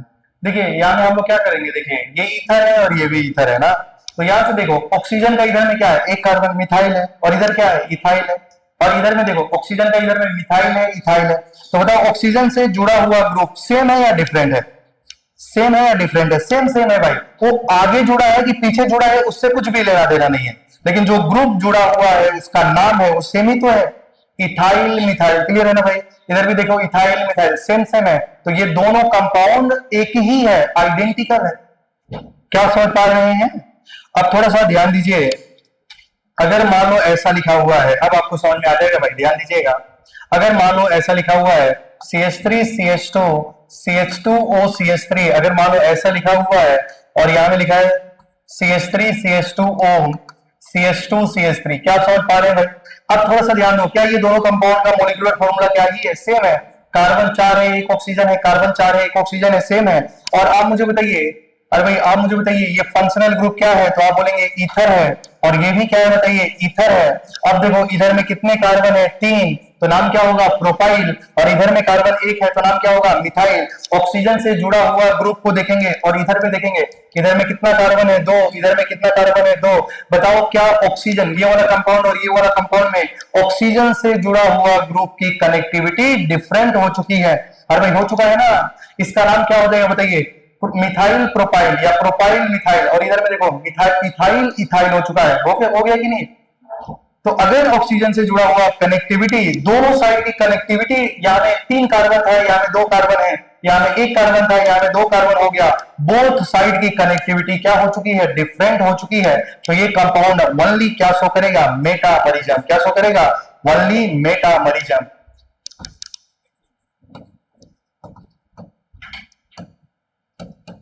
देखिए भाई थोड़ा सा ध्यान दीजिएगा, अगर both side connectivity, both side की कनेक्टिविटी डिफरेंट हो जाती है तो वो कंपाउंड हमेशा मेटामरिज्म शो करेगा। मतलब दूसरा आइसोमरिज्म नहीं हो सकता है, केवल मेटामरिज्म होगा। क्या आप समझ पा रहे हैं?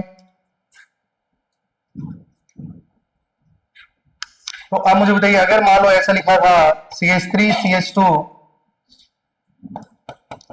CH2 NH CH3, अगर मान लो ऐसा लिखा है और यहाँ में CH3 CH2 NH CH2 CH3, अब थोड़ा सा ध्यान देना, ये भी क्या है भाई? ये भी 2 डिग्री अमाइन है ना? 2 डिग्री अमाइन है। और ये भी क्या है बताइए? 2 डिग्री अमाइन है। 2 डिग्री अमाइन है। इस नाइट्रोजन के इधर में कितने कार्बन है? 3। इधर में कितने कार्बन है? 1। इस नाइट्रोजन का इधर में कितने कार्बन हो गए? 2। 2। क्या दोनों साइड की कनेक्टिविटी, बोथ साइड की, इधर में देखेंगे तो 3 कार्बन था, इधर में देखेंगे तो 1 कार्बन था। अरे भाई देखो नाइट्रोजन को देखो, नाइट्रोजन के अराउंड दोनों साइड की कनेक्टिविटी सेम है या डिफरेंट है? तो आप बोलेंगे डिफरेंट हो गया है। अगर डिफरेंट हो जाए तो ये कौन सा आइसोमरिज्म होगा भाई? ओनली मेटामरिज्म होगा। ओनली मेटामरिज्म होगा। क्या समझ पा रहे हैं? देखिए मेटामरिज्म के साथ साथ चेन आइसोमरिज्म भी हो सकता है, पोजीशन आइसोमरिज्म भी हो सकता है। कब होगा मैं अभी बताऊंगा थोड़ा देर में। अगर ऑक्सीजन से जुड़ा हुआ या नाइट्रोजन से जुड़ा हुआ या सल्फर से जुड़ा हुआ दोनों साइड की कनेक्टिविटी डिफरेंट हो जाए तो कंपाउंड हमेशा मेटामरिज्म होगा। लेकिन एक साइड की कनेक्टिविटी सेम है और दूसरा साइड की कनेक्टिविटी चेंज हो जाए तो वो मेटामरिज्म के साथ साथ वो चेन आइसोमरिज्म भी हो सकता है, वो पोजीशन आइसोमरिज्म भी हो सकता है। क्या आप समझ पा रहे हैं? अभी लिखाया जाएगा, थोड़ा सा कॉपी कर लीजिए। अगर देखो इस नाइट्रोजन से देखो 1 कार्बन 3 कार्बन, इस नाइट्रोजन को 2 कार्बन 2 कार्बन, दोनों साइड की कनेक्टिविटी डिफरेंट, तो नाम हो जाएगा मेटामरिज्म। क्या समझ पा रहे हैं भाई? क्या ज्यादा हार्ड तो नहीं लग रहा है? थोड़ा सा ध्यान देंगे, क्या आगे बढ़ा जाए? ठीक है आगे बढ़ा जाएगा। आप लोग केवल बताना है कि ये क्या होगा, ये जो लिखा गया है वो क्या होगा बताइए, ध्यान दीजिएगा।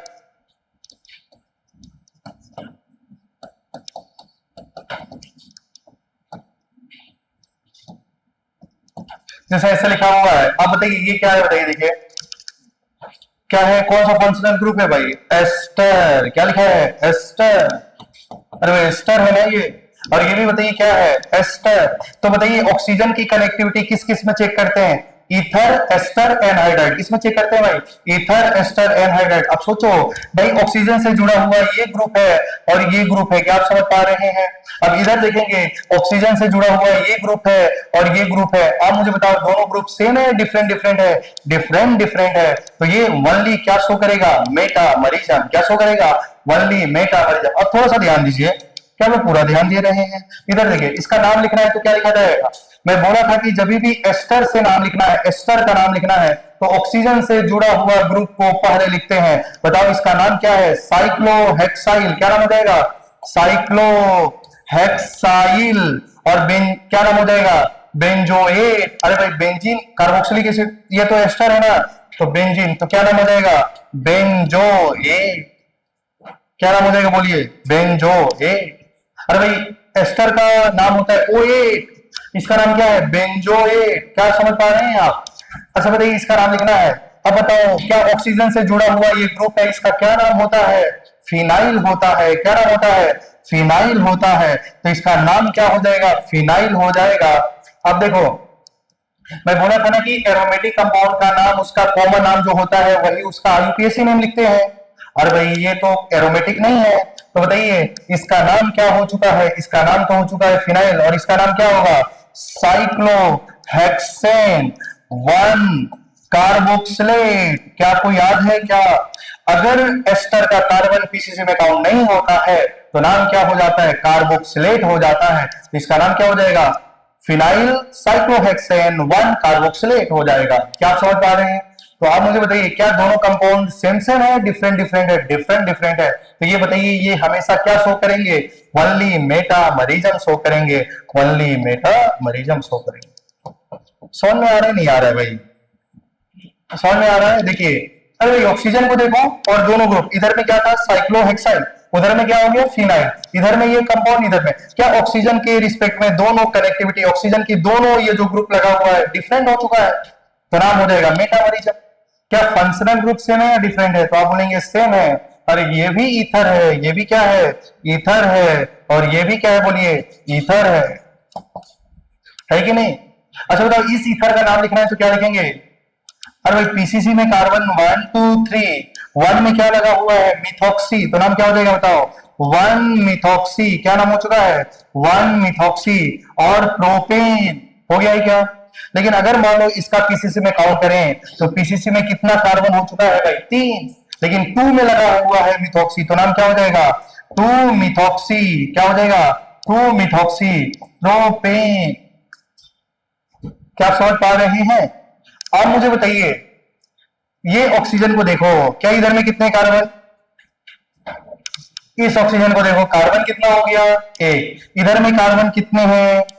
3। और यहां में देखिए कितना है? बताइए, कौन सा ऑक्सीजन का साइड का कनेक्टिविटी डिफरेंट हो चुका है? अरे भाई, इधर इसका नाम है प्रोपाइल और इसका नाम है आइसोप्रोपाइल। क्या समझ पा रहे हैं?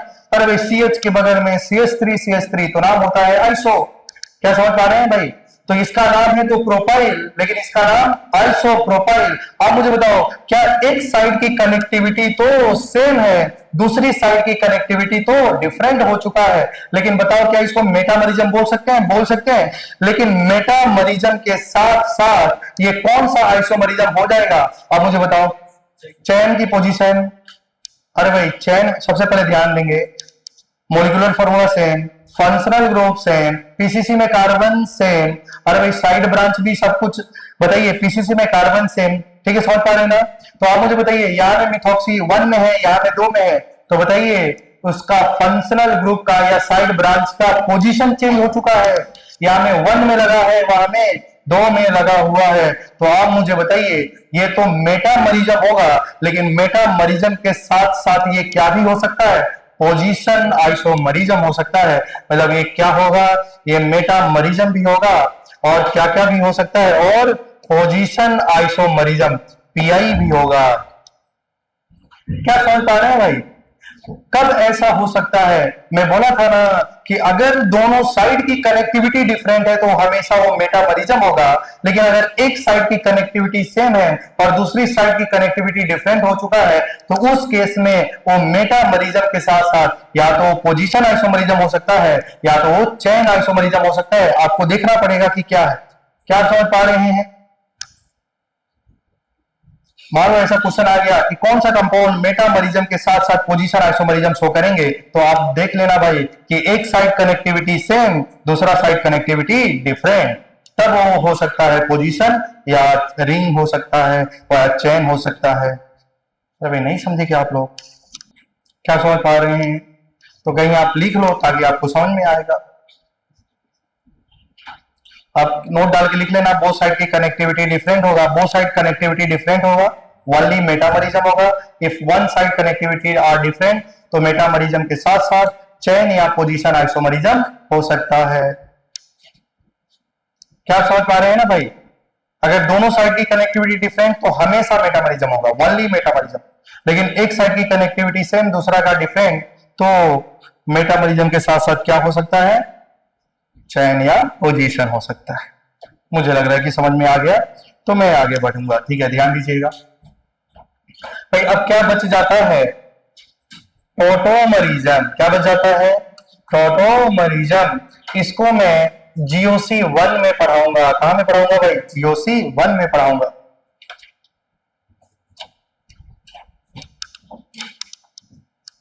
जब हम लोग क्या पढ़ेंगे? जीओसी 1, तो उसमें आपको मेटामरिज्म पढ़ाया जाएगा, क्योंकि उसमें आपको जानना पड़ता है एसिडिक स्ट्रेंथ क्या होता है, बेसिक स्ट्रेंथ क्या होता है, तो अभी हम लोग पढ़े ही नहीं है। तो ये तो जीओसी 1 पढ़ाने के बाद मैं आपको लास्ट में टोटोमरिज्म पढ़ाऊंगा। क्या समझ पा रहे हैं भाई? तो टोटोमरिज्म को हम लोग बाद में पढ़ने वाले हैं। क्या किसी को डाउट नहीं है ना भाई? टोटोमरिज्म को बाद में पढ़ा जाएगा। ठीक है, तो चलिए अब आगे हम लोग बढ़ रहे हैं। टोटोमरिज्म को बाद में पढ़ेंगे।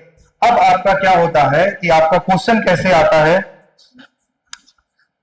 Calculation of total number of isomers. Total number of isomers को कैसे कैलकुलेट करना है, आज की क्लास उसी पे चलेगी। तो 1 घंटा पूरा उसी पे चलेगा, ध्यान दीजिएगा। अब हम लोग क्या पढ़ने वाले हैं कि कोई भी कंपाउंड दे देगा, बोलेगा कि इसका टोटल आइसोमरिज्म कितना होगा, कैलकुलेट करके दिखाइए ना। तो इसमें आपको प्रैक्टिस करना पड़ता है, स्ट्रक्चर बनाना पड़ता है। समझ पा रहे हैं ना भाई? तो चलिए शुरू करते हैं। कैलकुलेशन ऑफ, लिखेंगे calculation of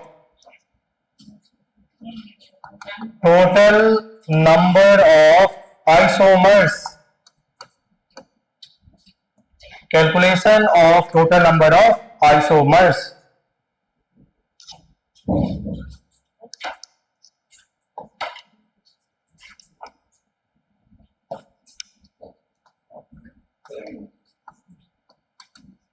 calculation of total number of isomers. ठीक है, ध्यान दीजिएगा। अब थोड़ा सा ध्यान दो, क्या मैं आपको लास्ट क्लास में डीयू पढ़ाया था? डीयू क्या डिग्री ऑफ अनसैचुरेशन बोलते थे। अच्छा, मुझे बताइए, जैसे मान लो यहां में लिखा है C2H6, ठीक है, इसका डीयू, इसका पाई बॉन्ड और इसका रिंग बताना है। अगर डीयू 1 है तो रिंग कितना हो सकता है भाई? 1 हो सकता है कि नहीं हो सकता है? हो सकता है। अब मुझे बताइए C2H6 का डीयू, अगर डीयू 0 तो पाई बॉन्ड होगा? नहीं। क्या रिंग बन सकता है? नहीं। अगर आप मुझे बताइए C2H4 लिखा है तो डीयू कितना होगा? अरे भाई 2 कार्बन पे हाइड्रोजन 6 होना चाहिए, हाइड्रोजन 4 है, मतलब 2 हाइड्रोजन की कमी, मतलब उसका मतलब डीयू उसका कितना है? 1। 2 हाइड्रोजन कम तो डीयू 1 होता है। अगर बताओ डीयू 1 है तो पाई बॉन्ड है कि नहीं है? अरे भाई पाई बॉन्ड तो होगा, होगा कि नहीं होगा? उसमें एक पाई बॉन्ड होगा। या तो उसमें बताओ रिंग होगा कि नहीं होगा? रिंग होगा कि नहीं होगा? नहीं होगा। अरे भाई कहां नहीं होगा कि कार्बन 2 पे रिंग बन ही नहीं सकता। क्या 2 कार्बन का आप रिंग बना सकते हैं क्या? रिंग बनाने के लिए मिनिमम कितना कार्बन चाहिए? 3 चाहिए, तो इसलिए इसका रिंग नहीं होगा। अगर मान लो लिखा है C3H6 लिखा है तो बताइए इसमें 3 कार्बन पे हाइड्रोजन कितना होना चाहिए? 3 का डबल 6, 6 + 2 8, 3 कार्बन पे हाइड्रोजन 8 होना चाहिए, हाइड्रोजन 6 है, मतलब 2 हाइड्रोजन कम है, मतलब उसका डीयू कितना होगा? 1 होगा। क्या उसमें रिंग होगा? क्या उसमें पाई बॉन्ड होगा? हाँ पाई बॉन्ड होगा। क्या उसका रिंग होगा? हाँ रिंग होगा। क्या समझ पा रहे हैं ना? रिंग के लिए मिनिमम 3 कार्बन होना चाहिए। अब मुझे बताइए लिखा है C5 H8 क्या लिखा है बोलिए, C5H8। अब मुझे बताइए कार्बन 5 पे हाइड्रोजन 12 होता है, कार्बन 5 पे हाइड्रोजन कितना होता है 12, लेकिन हाइड्रोजन कितना है 8, कितना हाइड्रोजन कम हो चुका है 4। अरे भाई 4 हाइड्रोजन कम हो चुका तो उसका डीयू कितना होगा 2 होगा, पाई बॉन्ड कितना होगा 2 पाई बॉन्ड होगा, उसमें रिंग कितना होगा, अरे भाई रिंग तो एक रिंग होगा, और भाई एक रिंग पे डीयू कितना होता है 1, और उस रिंग में एक पाई बॉन्ड लगा देंगे तो डीयू कितना हो जाएगा 2 हो जाएगा। क्या समझ पा रहे हैं? अरे जैसे मैं बोलूं बताओ इसका डीयू कितना है, तो आप बोलेंगे इसका डीयू तो 2 है, एक रिंग का वजह से, एक पाई बॉन्ड का वजह से। क्या आप समझेंगे आप लोग, टेंशन मत लीजिए। क्या यहाँ पे किसी को डाउट नहीं है? डाउट है क्या? नहीं है। ऐसे हम लोग लिख सकते हैं कि डीयू कितना होगा, समझ पा रहे हैं ना भाई? इसलिए आपको पहले बता दिया गया था डिग्री ऑफ अनसैचुरेशन। बताइए अगर मान लो लिखा है C5H12 तो क्या इसका डीयू होगा? क्या डीयू 0 होगा, ना रिंग होगा, ना कुछ भी होगा। क्या समझ पा रहे हैं? तो अब हम लोग क्या सीखने वाले हैं, चलिए आगे बढ़ते हैं। एल्केन का कितना स्ट्रक्चर बन सकता है उसके बारे में बात करेंगे। क्या ये समझ में आया है? क्योंकि देखिए कार्बन 2 पे हाइड्रोजन तो 4 है, मतलब 2 6 होना चाहिए, हाइड्रोजन तो 4 है, 2 हाइड्रोजन की कमी है, 2 हाइड्रोजन मतलब 1 डीयू। अगर डीयू 1 है तो रिंग भी 1 होना चाहिए, लेकिन 2 कार्बन का रिंग तो बन ही नहीं सकता। तो मिनिमम कितना रिंग, मिनिमम कितना कार्बन का रिंग बनता है? 3 कार्बन का बनता है। क्या समझ पा रहे हैं ना? तो इसलिए इसका रिंग जो था 0 था। अब भाई बार बार जो पढ़ाया जा रहा है उसको घर में तो पढ़ के आना ही पड़ेगा, तभी तो नेक्स्ट क्लास समझ में आएगा। अगर आप आज आपकी क्लास बंद है फिर नेक्स्ट क्लास में खुलेंगे तो थोड़ा मुश्किल हो सकता है। अगर कॉपी को ऐसे ही छोड़ देगा तो रस्टिंग हो जाएगा, पढ़ा था ना रस्टिंग ऑफ आयरन। ठीक है, इसलिए कॉपी किताब को एकदम खोल खोल के पढ़ना चाहिए। अभी नहीं तुम पूरा पार हो दिया, मैं तो पूरा पढ़ लिया, ऐसा भी नहीं करना है। चलिए कॉपी हो चुका है। अब मुझे बताइए एल्केन का जनरल फॉर्मूला क्या होता है? CnH2n+2। क्या होता है भाई? CnH2n+2। तो आइए ध्यान दीजिएगा, अगर हम बात करते हैं एल्केन की, अरे बहुत आसान टॉपिक है, इधर देखिए एल्केन, एल्केन का जनरल फॉर्मूला CnH2n+2 होता है। अगर बताइए यहां में n का वैल्यू को 1 रखेंगे तो बताओ फॉर्मूला क्या हो जाएगा? CH4। क्या हो जाएगा? CH4। क्या हो जाएगा? CH4। और बताइए CH4 को हम लोग कितना तरीका से, एक कार्बन को तो कितना तरीका से लिख सकते हैं भाई? एक ही तरीका से तो लिखा जा सकता है ना CH4 को। तो भाई कितना तरीका से लिख सकते हैं? एक ही तरीका से लिख सकते हैं। अगर मान लो हम लोग n की वैल्यू 2 डालते हैं तो फॉर्मूला क्या हो जाएगा? C2H6। बताइए 2 कार्बन को कितना तरीका से अरेंज कर सकते हैं? एक ही तरीका से। तो इसका रिप्रेजेंटेशन एक ही है और इसका भी रिप्रेजेंटेशन, तभी 2 कार्बन को आप ऐसे लिख दो तभी भी नाम इथेन ही होगा, ऐसे लिख देंगे तभी भी नाम इथेन ही होने वाला है। क्या समझ पा रहे हैं? तो 2 कार्बन होगा तो उसका रिप्रेजेंटेशन एक ही तरीका से हो सकता है। बताइए n की वैल्यू 3 है, 3 कार्बन पे क्या हो जाएगा? हाइड्रोजन कितना हो जाएगा? 1। बताओ 3 कार्बन को कितना तरीका से लिख सकते हैं? मानो आपने ऐसे लिख दिया, आपका दिमाग में ख्याल आ रहा होगा आप ऐसे लिख दीजिए, आपको लग रहा है ऐसे लिख दीजिए। अरे भाई सबका नाम तो प्रोपेन ही है, अरे भाई इसको दोनों को पकड़ के खींच दो, क्या सीधा लाइन में आ जाएगा? क्या इसका भी नाम सेम ही है, इसका भी नाम सेम ही है, तो उसका रिप्रेजेंटेशन तो सिर्फ और सिर्फ एक ही तरीका से हो सकता है। क्या समझ पा रही हैं? हाँ, तो बताइए इसका रिप्रेजेंटेशन कितना तरीका से? एक। अगर मान लो n की वैल्यू 4 पुट करेंगे तो बताओ क्या हो जाएगा? C4H10 हो जाएगा। अब देखिए 4 कार्बन है तो 4 कार्बन को आपने सीधा लिख लिया। अगर मान लो आप लग रहे हैं ऐसे लिख देंगे तो बताओ इसका रिप्रेजेंटेटिव सेम ही है। क्या इसका नाम? ब्यूटेन। इसका नाम ब्यूटेन। पीसीसी में कार्बन 4 तो नाम हो जाएगा ब्यूटेन। क्या समझ पा रहे होंगे भाई? तो बताइए अगर हम लोग इसको ऐसे लिख दें, बताओ ये और ये रिप्रेजेंटेशन सेम है या डिफरेंट है? डिफरेंट है। समझ पा रहे हैं? क्या और तरीका से इसका स्ट्रक्चर बनाया जा सकता है? क्या नहीं बनाया जा सकता है। आपको अगर लग रहा है, बताइए इसका नाम क्या है? ब्यूटेन है। पहला जैसा रिपीट हो जाएगा, मतलब कार्बन 4 का रिप्रेजेंटेशन कितना ही तरीका से 4 कार्बन को आप रिप्रेजेंट कर सकते हैं? 2 तरीका से। कितना तरीका से? 2 तरीका से। अरे भाई समझ पा रहे हैं कि आप लोग? उसी प्रकार बताइए n = 5, n = 5 पे फॉर्मूला क्या हो जाएगा? C5H10 12। तो बताइए इसका रिप्रेजेंटेशन क्या हो सकता है? कार्बन 5 है तो आप पांचों कार्बन को सीधा लाइन में लिख दीजिए। या तो आप क्या करेंगे भाई, 4 कार्बन को सीधा लाइन में लिख दीजिए, या तो आप इसको ऐसे तरीका से रिप्रेजेंट कर सकते हैं। और भाई 5 कार्बन को कितने तरीका से रिप्रेजेंट किया जा सकता है, 3। और इसके अलावा आप कोई भी स्ट्रक्चर बनाएंगे वो रिपीट ही हो जाएगा। क्या समझ पा रहे हैं? तो नाम हो जाएगा, इसका नाम जानते ही होंगे, क्या नाम होता है, पेंटेन। इसका नाम आइसोपेंटेन, इसका नाम नियोपेंटेन। नाम जानते हैं ना आप लोग, इसलिए ना हम लोग याद करते हैं। पेंटेन का 3 आइसोमर्स होता है। क्लियर है ना भाई? अब थोड़ा सा ध्यान दीजिए, थोड़ा सा रुक जाओ भाई, जैसे इधर लिखा है उसके बाद कॉपी करना।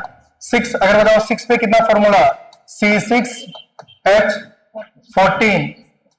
अब थोड़ा सा ध्यान देंगे, बताइए इसमें कितने कार्बन है, 6। 1 2 3 4 5 6, बोलो 6 कार्बन हो गया ना।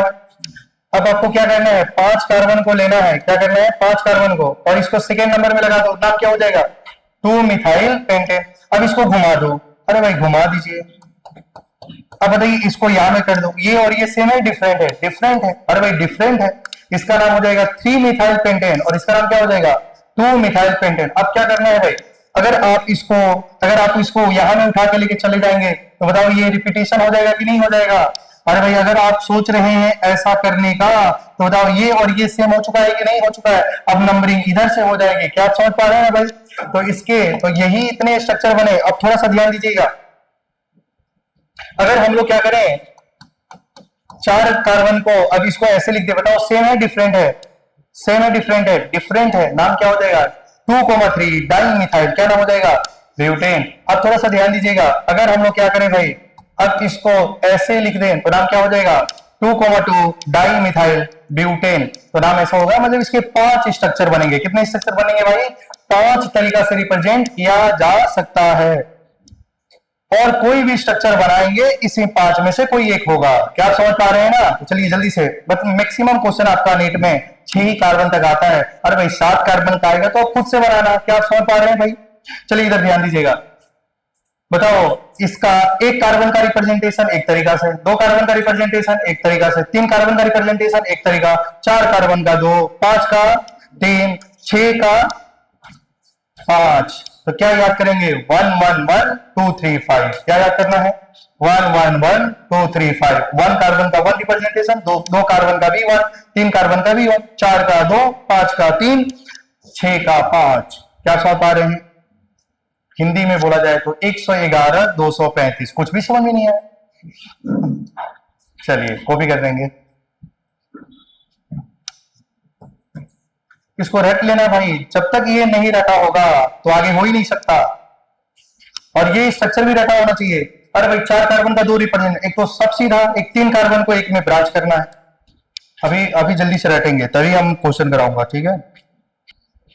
रट भी लेना है भाई, इसका स्ट्रक्चर कितना बन रहा है और कौन कौन सा स्ट्रक्चर है। क्लियर है ना?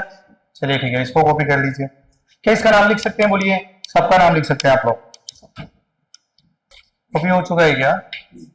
और स्ट्रक्चर भी याद हो चुका है। चलिए जल्दी बोलेंगे, 1 1 1 1 1 1 2 3 5। 1 कार्बन का 1 रिप्रेजेंटेशन, 2 कार्बन का 1, 3 कार्बन का 1 रिप्रेजेंटेशन, 4 कार्बन का कितना रिप्रेजेंटेशन, 2। और 2 रिप्रेजेंटेशन कैसा होता है, चारों कार्बन का सीधा लाइन में, उसके बाद एक 3 कार्बन को सीधा लाइन में और 1 कार्बन का ब्रांच कर देना, ठीक है? 5 कार्बन का कितना रिप्रेजेंटेशन, 3। एक तो 5 कार्बन को सीधा लाइन में देना है, ये 4 कार्बन को सीधा लाइन में और सेकेंड में एक ब्रांच, और एक को 3 कार्बन को सीधा लाइन में और 2 पे ऊपर नीचे ब्रांच, जिसको नियोपेंटेन बोलते हैं। अरे भाई समझ पा रहे हैं क्या? और उसी प्रकार हेक्सेन का 5 रिप्रेजेंटेशन होता है, 5 स्ट्रक्चर होता है। क्या समझ पा रहे होंगे? चलिए क्वेश्चन कराया जाए। अब देखिए क्वेश्चन ये पढ़ने के बाद क्वेश्चन कितना आसानी से सॉल्व हो जाता है। क्या समझ पा रहे हैं? क्या आप लोग ऑटोमेटिक नींद आ रहा है?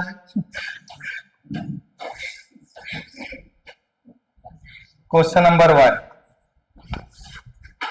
देखो ये गेट खोलने से हवा बहुत है इसलिए नींद लग सकता है, ठीक है? तो लिखेंगे, how many structural isomerism, how many structural isomerism, how many structural isomerism, how many structural isomerism of alkene, how many structural isomerism of alkene are possible in the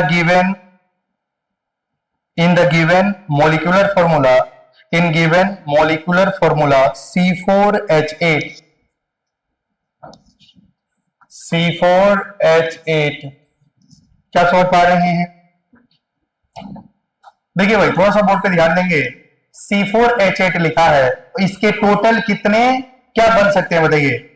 total structural isomerism of alkene, सिर्फ alkene बनाना है। क्या बनाना है? Alkene. हम लोग क्या याद किए थे? 1 1 1 2 3 5। क्लियर है ना भाई? अगर कार्बन 1 होगा तो एक स्ट्रक्चर, कार्बन 2 होगा तो एक स्ट्रक्चर, कार्बन 3 होगा तो एक स्ट्रक्चर, कार्बन 4 होगा तो 2 स्ट्रक्चर, कार्बन 5 पे 3 स्ट्रक्चर, कार्बन 6 पे 5 स्ट्रक्चर। 1 1 1 2 3 5 ये हम लोग याद किए थे। आप सोच के देखिए भाई, कार्बन 4 है तो हाइड्रोजन कितना होना चाहिए? एल्केन की बात करा जाए तो कार्बन 4 पे हाइड्रोजन 10 होना चाहिए। अगर C4H10 लिखा होता तो इसका आंसर तो 2 आ जाता और भाई 2 ही स्ट्रक्चर बनता। लेकिन अब ये एल्कीन बोला है, क्या बोला है? कितने एल्कीन पॉसिबल हैं? तो अब हम क्या करेंगे बताइए? कार्बन 4 पे कितने एल्कीन पॉसिबल है? तो बताओ, अगर कार्बन 4 पे एल्कीन कितना पॉसिबल होता था? अरे भाई कार्बन अगर 4 होता, हाइड्रोजन कितना होता है 10, तो उसके कितने स्ट्रक्चर पॉसिबल है? 2। अरे भाई वो कौन कौन से स्ट्रक्चर थे? अरे भाई तो सीधा लाइन में लिखना था और इसको ऐसे लिखना था, यही तो 2 स्ट्रक्चर है ना। अब देखो, लेकिन क्वेश्चन में क्या पूछा है? The total number of how many structural isomerism of alkene. अब एल्कीन का स्ट्रक्चरल आइसोमरिज्म पूछा है। अरे भाई अब आप तुमको क्या करना है? पाई बॉन्ड ही तो लगाना है इसमें। अरे भाई क्या लगाना है? Pi bond. तो एक बार मैंने पाई बॉन्ड यहां पे लगा दिया, बोलो क्लियर है ना? अच्छा आप थोड़ा सा ध्यान दो, एक स्ट्रक्चर। अब दूसरा बार आप क्या करेंगे? पाई बॉन्ड को लगा के देखेंगे, दूसरा बार यहां में लगा दो, क्या ये दोनों एक दूसरे का स्ट्रक्चरल आइसोमरिज्म है कि नहीं है? स्ट्रक्चरल आइसोमरिज्म है कि नहीं है? क्या दोनों का स्ट्रक्चर डिफरेंट है कि सेम है? डिफरेंट। स्ट्रक्चरल आइसोमरिज्म किसको बोलते हैं? जिसका मॉलिक्यूलर फार्मूला सेम हो और स्ट्रक्चरल फार्मूला सेम हो। अरे भाई स्ट्रक्चरल फार्मूला बोले तो आईयूपीएसी नेम डिफरेंट हो। बताओ इसका नाम क्या हो जाएगा? ब्यूट 1 इन, इसका नाम ब्यूट 2 इन। क्या बताओ दोनों एक दूसरे का स्ट्रक्चरल आइसोमरिज्म है कि नहीं है? है। अब देखो भाई, क्या ये और ये स्ट्रक्चर तो पता था, अब तो आपको सिर्फ और सिर्फ क्या ही लगाना है? Pi bond. एक बार यहां में लगाया, दूसरा बार यहां में लगाया, तीसरा बार यहां में लगाएंगे तो रिपीट हो जाएगा। अरे भाई रिपीट हो जाएगा ना भाई, तो इसके 2 स्ट्रक्चर बने। अब देखो यहां से कितना लगा सकते हैं? क्या बताओ ऑलरेडी कितना बॉन्ड बनाया कार्बन? अगर यहां में आप पाई बॉन्ड लगा देंगे तो बताइए कार्बन कितना बॉन्ड बनाने लगा? 1 2 3 4। समझ पा रहे हैं भाई? क्या यहां में लग सकता है ना पाई बॉन्ड? अरे भाई लग सकता है कि नहीं लग सकता है? लग सकता है। नाम क्या हो जाएगा? 2 मिथाइल प्रोप 1 इन नाम हो जाएगा कि नहीं? अब आप मुझे बताइए, इस पाई बॉन्ड को या तो इधर लगाएंगे या इस पाई बॉन्ड को इधर लगाएंगे, क्या रिपीट ही तो हो जाएगा भाई, नया स्ट्रक्चर तो नहीं बनेगा। जैसे एक बार देख लीजिए, अगर आपको विश्वास नहीं हो रहा है तो यहां में लेंगे, तो नाम क्या? इसी को पीसीसी मानना पड़ेगा। 1 2 3, तो नाम क्या हो जाएगा? 2 मिथाइल प्रोप 1 इन। ये और ये सेम हो चुका है कि नहीं हो चुका है? हो चुका है। तो बताइए इसके टोटल कितने स्ट्रक्चरल आइसोमरिज्म हो गए भाई? 3 हो गए। क्या हो गए? 3। तो आंसर इज 3। क्या आप समझ पा रहे हैं? क्या आपको अगर मान लो भाई C4H10 दिया होता तो आंसर 2 आ जाता, लेकिन आपको एल्कीन बोला है। अरे भाई एल्कीन वाला स्ट्रक्चर बना लो और उसमें देखो कि कितना पाई बॉन्ड लग सकता है। नहीं समझे? एल्काइन का भी देता तो और आसान होता। अब कितना ट्रिपल बॉन्ड लगा रहा था। तो इसका आंसर क्या ही होने वाला है? आंसर तो 3 होगा।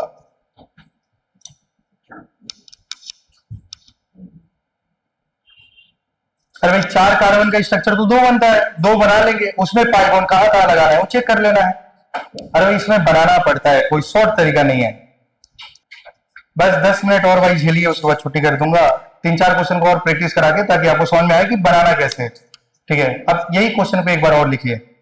कॉपी हो चुका है ना? तो एक क्वेश्चन लिखेंगे फिर। हाउ मेनी, ठीक है क्वेश्चन भाई, how many structural isomerism are possible? How many structural isomerism are possible?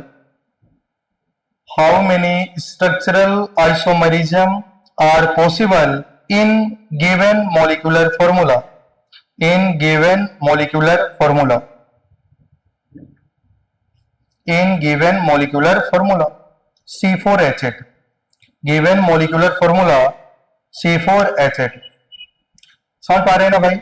अब थोड़ा सा ध्यान दीजिएगा।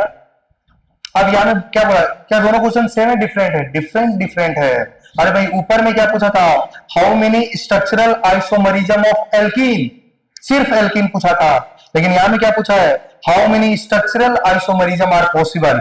अब थोड़ा सा ध्यान दीजिएगा, अगर हम बात करें भाई C4H8 का, तो बताओ इसका DU कितना है, 1, और DU1 किसका किसका होता है, या तो एक पाई बॉन्ड का होता है या तो एक रिंग का होता है।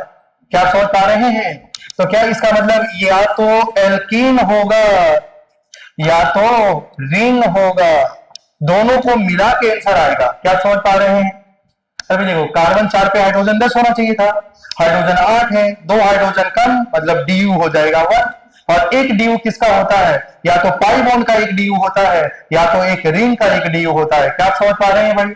अब थोड़ा सा ध्यान दीजिएगा, बताइए कार्बन 4 पे कितना स्ट्रक्चर होता है। अरे भाई कार्बन 4, आप सोच के देखिए, कार्बन 4 और हाइड्रोजन 10 पे कार्बन अगर 4 होता है तो उसके कितने स्ट्रक्चर होते थे, 2 स्ट्रक्चर होते हैं। अगर मान लो आंसर ऐसा होता कि C4H10 के टोटल कितने स्ट्रक्चरल आइसोमरिज्म होंगे, तो आपका आंसर क्या होता, 2 होता। क्या होता भाई, 2। अरे भाई 1 1 1 2 3 5 याद कराया था ना भाई, कार्बन 4 पे तो 2 स्ट्रक्चर होंगे, और वो 2 स्ट्रक्चर कैसे होंगे बताइए, या तो आप सीधा सीधा कर लेंगे, यही तो 2 स्ट्रक्चर खा रहा है भाई। क्या समझ पा रहे हैं? और आपको क्या चेक करना है कि डबल बॉन्ड लगाना है, क्योंकि एल्कीन है ना भाई। तो बताइए डबल बॉन्ड एक बार यहां में लगा सकते हैं ना।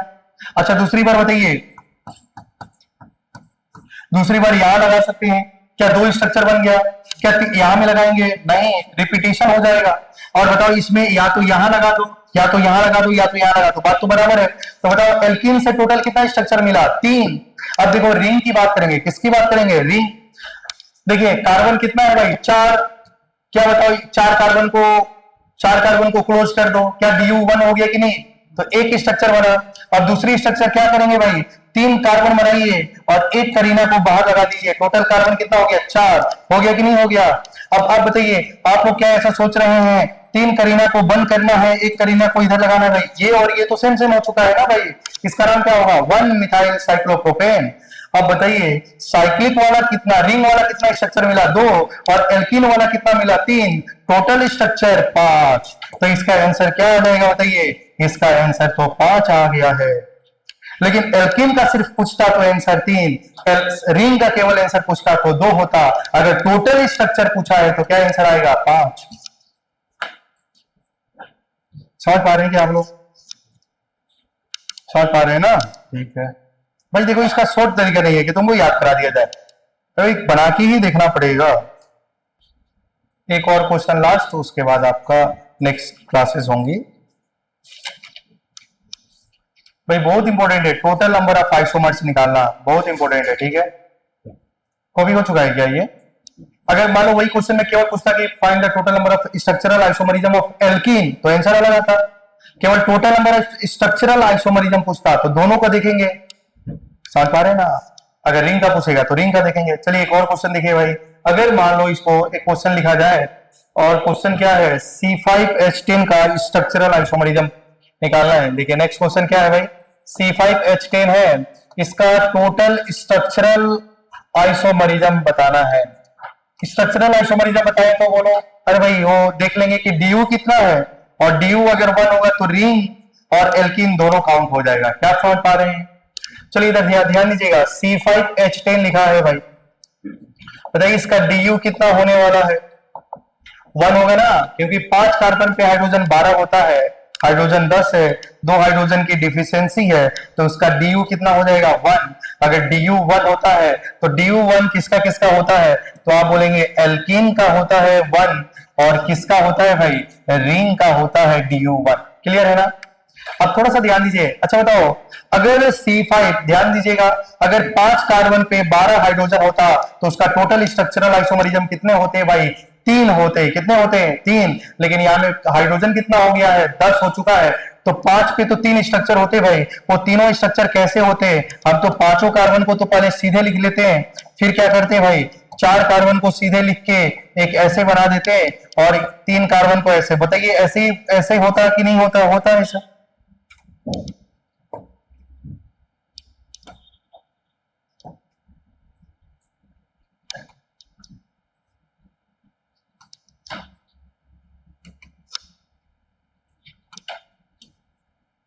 क्या आप समझ पा रहे हैं भाई? अब देखिए, अब आपको क्या करना है ना भाई, मल्टीपल बॉन्ड लगाना है। बताओ क्या यहाँ में एक बार मल्टीपल बॉन्ड लगा सकते हैं? क्या दूसरा बार यहाँ में लगा सकते हैं? क्या इधर लगाएंगे क्या? अरे भाई इधर लगाएंगे तो दो नंबर इधर से सेम सेम हो जाएगा ना। तो इसमें कितना मल्टीपल बॉन्ड लगा सकते हैं? दो। अरे भाई दो स्ट्रक्चर बना सकते हैं ना। अब बताइए क्या, बताओ क्या इधर लगा सकते हैं एक बार? क्या समझ पा रहे हैं? क्या दूसरा इधर लगा सकते हैं? क्या लगा सकते हैं? क्या तीसरा इधर लगा सकते हैं? लगा सकते हैं कि नहीं? अरे भाई देखो, इस कार्बन से दो कार्बन जुड़ा हुआ है, या तो नीचे लगाओ या तो ऊपर लगाओ, बात बराबर है। चलो तुम लोग समझ नहीं पा रहा है, ठीक है, थोड़ा सा ध्यान दीजिए। चलो कोई बात नहीं, इधर देखेंगे। अगर डाउट है तो स्ट्रक्चर बनाना पड़ता है, बस हो गया। बताओ एक बार यहां में लगा दिया गया, इसका नाम बोलिए पेंट 1 इन, इसका नाम पेंट 2 इन। अब बताइए यहां में लगा दिया जाएगा तो क्या नाम हो जाएगा? 1 2 3, 1 2 तो नाम हो जाएगा पेंट 2 इन। तो इसका दो ही स्ट्रक्चर बनेगा। अब थोड़ा सा ध्यान दीजिएगा, अगर मान लो मैंने यहां में ऐसा लगा दिया तो नाम क्या हो जाएगा बताओ? 1 2 3 4 तो नाम क्या हो जाएगा? 2 मिथाइल ब्यूट 1 इन। अब देखिए अगर मान लो मैंने ऐसे लगा दिया भाई, अगर मान लो यहां में, क्या यहां में लग सकता है? क्या लग सकता है ना? तो नाम क्या हो जाएगा बताइए? 1 2 3, इधर 1 2 3 4 तो नाम क्या हो जाएगा बताइए? 2 मिथाइल ब्यूट 2 इन। क्या आप समझ पा रहे हैं? अगर मान लीजिए ऐसा लगा हुआ है, अब अगर यहां में लगा दिया जाए तो नाम क्या हो जाएगा? 1 2 3 4 तो नाम क्या हो जाएगा? 3 मिथाइल ब्यूट 1।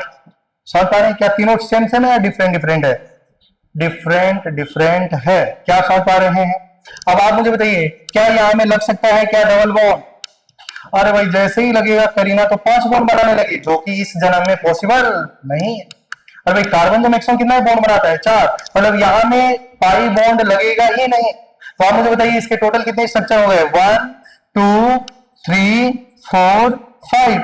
तो बताइए एल्कीन से कितना स्ट्रक्चर मिला? 5। अब आइए रिंग में देखेंगे। अरे भाई रिंग में बनाना है ना 5 कार्बन का, तो सबसे पहले 5 मेंबर का रिंग बना दो। तो एक स्ट्रक्चर हो गया। अब क्या करेंगे? एक काम करते जाएंगे, 4 बनाएंगे, एक कार्बन को इधर लिख देंगे। क्या समझ पा रहे हैं? तीसरा स्ट्रक्चर क्या होगा बताओ? 3 कार्बन का बनाएंगे और इधर में 2 कार्बन लिख देंगे। बोलो हो जाएगा ना ऐसे? तो समझ पा रहे हैं ना? इसका नाम क्या हो जाएगा? 1 इथाइल साइक्लोप्रोपेन। अच्छा कोई स्टूडेंट आया, बोला ऐसे कर दीजिए, क्या ये भी सही है क्या? अरे भाई बताइए ये भी सही है ना, 5 कार्बन ही है। नाम क्या हो जाएगा? 1,1 डाई मिथाइल साइक्लोप्रोपेन। हो जाएगा कि नहीं हो जाएगा?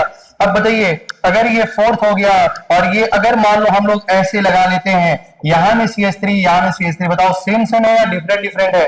डिफरेंट डिफरेंट है। तो नाम क्या हो जाएगा? 1,2 डाई मिथाइल साइक्लोप्रोपेन। तो बताओ इसके रिंग से कितना स्ट्रक्चर मिला? 5। और एल्कीन से कितना स्ट्रक्चर मिला? 5। तो टोटल स्ट्रक्चर कितने हो जाएंगे? 10। तो C5H10 के कितने स्ट्रक्चरल आइसोमरिज्म होंगे? 10 हो जाएंगे।